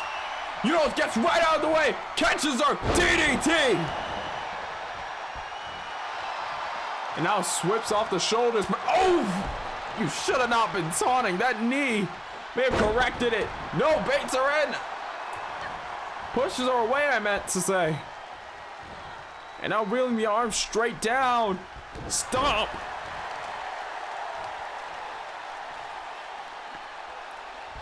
Also, why do my yawns smell like popcorn? That's the most weird smell and thought I've had back to back. I may need to lay down after a bit. But now, locking into that Fujiwara armbar. Really reeling back on Ellery. Tries to go for a famouser again. No, gets ducked. Tries to go for a springboard forearm again. No, gets ducked. Both women scouting each other's best shots. But now Yuno sends Ellery straight towards the center of the ring. I don't know what to call what she just did, but it worked. And now locking down that arm and shoulder. Really reeling it back. Trying to pop it clean out of the socket. And now getting right back up. Yuno measuring Ellery here. Hits her with a second famouser. Yuno to move to 4 points in the tournament. 1, 2, and no, another kick out from Ellery. She's not going out so soon.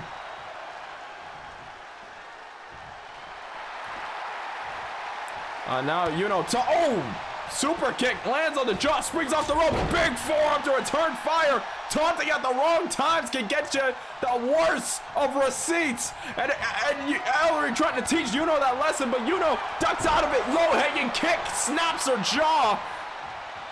We're at about 6.5 minutes. Yep, 6.5 minutes. Now a knee, about 7. Pulls up with the power bomb, hits it. Time has already passed, tries to go for a famouser again, gets sidestepped. Suplex, lands, turns around, big lariat. Now 7 minutes have passed from the match. Right now, 7.5. This match going a bit longer than some of the others. As Ellery just now unloading shots at I like how the model also shows that I'm like reeling my head with each shot. Springboard forearm again.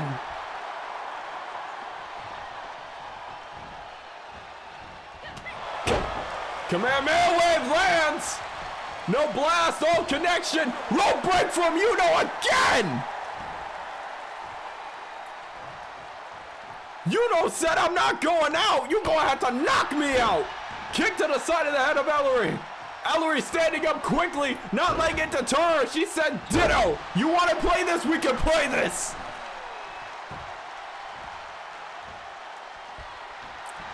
Now, targeting the shoulders and arms, trying to weaken the shots that Ellery could throw. This match is on track to use. Oh, whoa. Oh! Ellery shot herself right back up, only to get caught with the famouser. We got 1, 2, and that's it. Yuno Arai moves to 4 points in the tournament. Holy shit.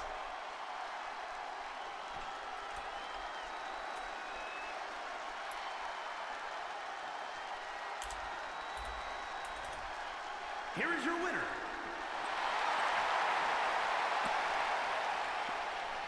A hell of a match between these two every second. 8.5 minutes. That honestly felt like more than that. I'm not even gonna lie. It felt like it should have been more than 8 minutes. That's insane. A hell of a match out of these two ladies, but out of the fire, Yuno Arai walks with another win under her name. Total for the women's A block: Serena at 0 points, Lilith Knight at 6 points, leading the block. Ellery currently still at 2 points. I felt like it went for 2 hours in the best of ways. Ellery currently at 2 points. Karina Cortez. I have hiccups now, goddammit. Karina Cortez currently at 4 points. Yuno Arai currently at 4, tying with Karina for second place in the women's A block. And Anna Marie at 2 points with her win from earlier tonight. Women's B block, Velvet Dove, 0 points in the tournament. I believe with the standard, mathematically eliminated. That honestly, that caught me. Never thought I would have seen it. Velvet's gonna have a lot of names to defend against, but with every name she defends against, if she makes a successful defense, she solidifies her name. She gets past the D1 champion winner. That's gonna be a hell of a match. Jean Kelly currently at 4 points in the tournament. Impressive from the prodigy rookie of DKW for this year. Melissa Ewing leading the women's B block at 6 points. Victoria Salazar following behind at 4. Sweet Paw currently at 0 points, and I believe in a similar case, mathematically eliminated after her bout with Melissa Ewing. Impressive outing for both these women. May not have much points underneath them, but damn, do they put up fights. And Aaliyah Mir with 4 points. So right now, some eliminations already in the 3rd round of this tournament. Once again, to reiterate, for the men's A block, Teddy King currently sitting at 4 points. Bulldozer currently sitting at the same 4 points. Sintozinto Tutton sitting at 4 points. Dwayne sitting at 2. Josh at 2. And Defect Skull at 2. Right now in the A block, men's A block, it's anyone's game. It is still a chance. 2 rounds left. Certain conditions have to be met, but some tiebreakers could be in place to help certain guys get ahead, to make sure the points are there, and to solidify who's going into those semifinal slots. B block for D1 tournament action. Nathan Bolashek at 4. Brock Hudson at 2. Legacy at 4. Will Ospreay at 0. He's mathematically eliminated. OBS at 2. And El Pollo del Diablo at 2. I mentioned before the matches that we can look forward to on next show, including Teddy King versus Defect Skull, Bulldozer versus Josh, and Sintozinto Tutton versus Dwayne. On the B block, Nathan Bolashek versus Brock Hudson. We have Legacy taking on Will Ospreay, and El Pollo del Diablo taking on OBS for the women's block action for next show. Serena and Lilith Knight go 1-on-1. Ellery takes on Karina Cortez. Yuna Orai has a date with Anna Marie in the ring. An interesting small bit between those two. Anna has a chance to prove what she said a while ago before she got injured. Velvet Dove versus Gene Kelly will be leading the B block action. Velvet Dove, next show, we'll have 1-on-1 with Gene Kelly.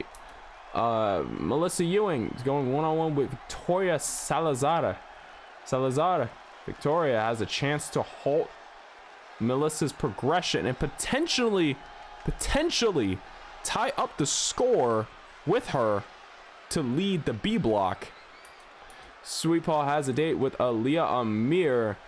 Potentially could stop the momentum of Aaliyah and could get 2 points under her own name. It wouldn't help her win the tournament at this point, but it could help to stop some others. Play spoiler to some that could make it there. So once again, thank you all for watching. It is really appreciated that you guys are here. Already starting to get ideas for my next promo. Ooh, I'll be excited to see it. And if you have a wrestler here and you haven't already, which I'm surprised if you didn't, or if you're just new to the community, we got a Discord. Go ahead and join it 100%. I'm usually live, I'm usually there. It's kind of just either or. I'm usually busy with classes a lot, but I'll drop in, say some stuff, kind of drop some fun stuff. You can see Toxic's next promo for Bulldozer, whether it's a tweet or a full-fledged promo. We can't wait to see it. I love promos from people that want to give promos for the wrestlers. We also have channels for promos, certain stuff, Twitter, DKW Twitter, this, that, and the third. Information about DKW and far, far more. Or if you're just there for video games, we have people to talk to. We have a pretty good community. I'd say we have a pretty fun community over here. We intersect with a lot of communities. We're like our own little hot pot of people. But yeah, 100% go over, join the Discord. It is right there in chat. It may still be a work in progress, but it's our work in progress. DKW will go live. Right now it's the 12th. The 26th will be the next episode of DKW. 19th, I have to figure out what to do that day, because that's going to be interesting. But yes, thank you all for watching. It's really appreciated. Monday, 7 p.m. Eastern Standard Time, we're going live for more D&D, unless it gets canceled. In that case, I'll find something to fill the time. Wednesday, 7 p.m. Eastern Standard, more D&D. And the 19th of next week will probably be me playing a random game, trying to see if I can get my horror on. You know, I have the vampire fit on for this one. You know, I have to show out a little bit, just a little bit. But yes, thank you all for watching. It is really appreciated. Hopefully you guys enjoyed the VTuber model. That's actually rigged. Took me a bit to get this, and like to get the idea and costume and everything. I had to remake a lot of stuff because I was planning to do this sooner, but it's just like losing files and stuff really does slow down progression. So tell me how you guys thought of it. But yes, 100%. Thank you guys for watching. It is really appreciated. Always a fun time over on DKW. Got some more wrestling coming in the next 2 weeks. Or yeah, next 2 weeks. A week after next week, however you want to phrase that. But yes, once again, thank you all for watching. I sound like a broken record, but it really does mean the world to me that you guys decide to stick around, see some spooky stuff, hear some spooky stuff. And now here comes the choice of more wrestling, or we could have some more horror. Could get some more horror going. And I think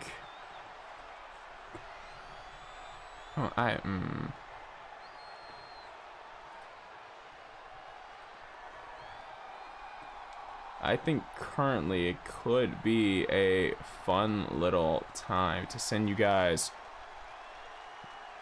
over to a friend of mine. Right now she is playing Outlast. Had a bit of a horror month theme going on, so let's kick it from one to another. Let's go give Asumi Jinx Asumi Jin. Why did I say Jinx?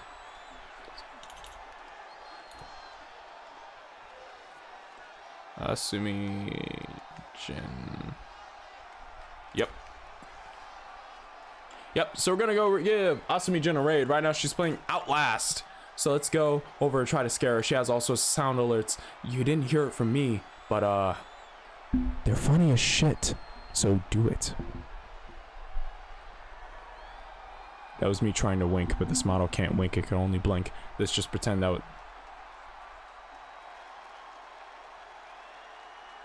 I can't wink with this model. Let me just there we go. Just bang. Little double wink for you. I don't know. But yes, let's go over and give her a much appreciated. Thank you all for joining for some more DKW tonight. And I'll see you truly beautiful people in the next one. Sayonara, stay safe, and stay spooky. See you guys.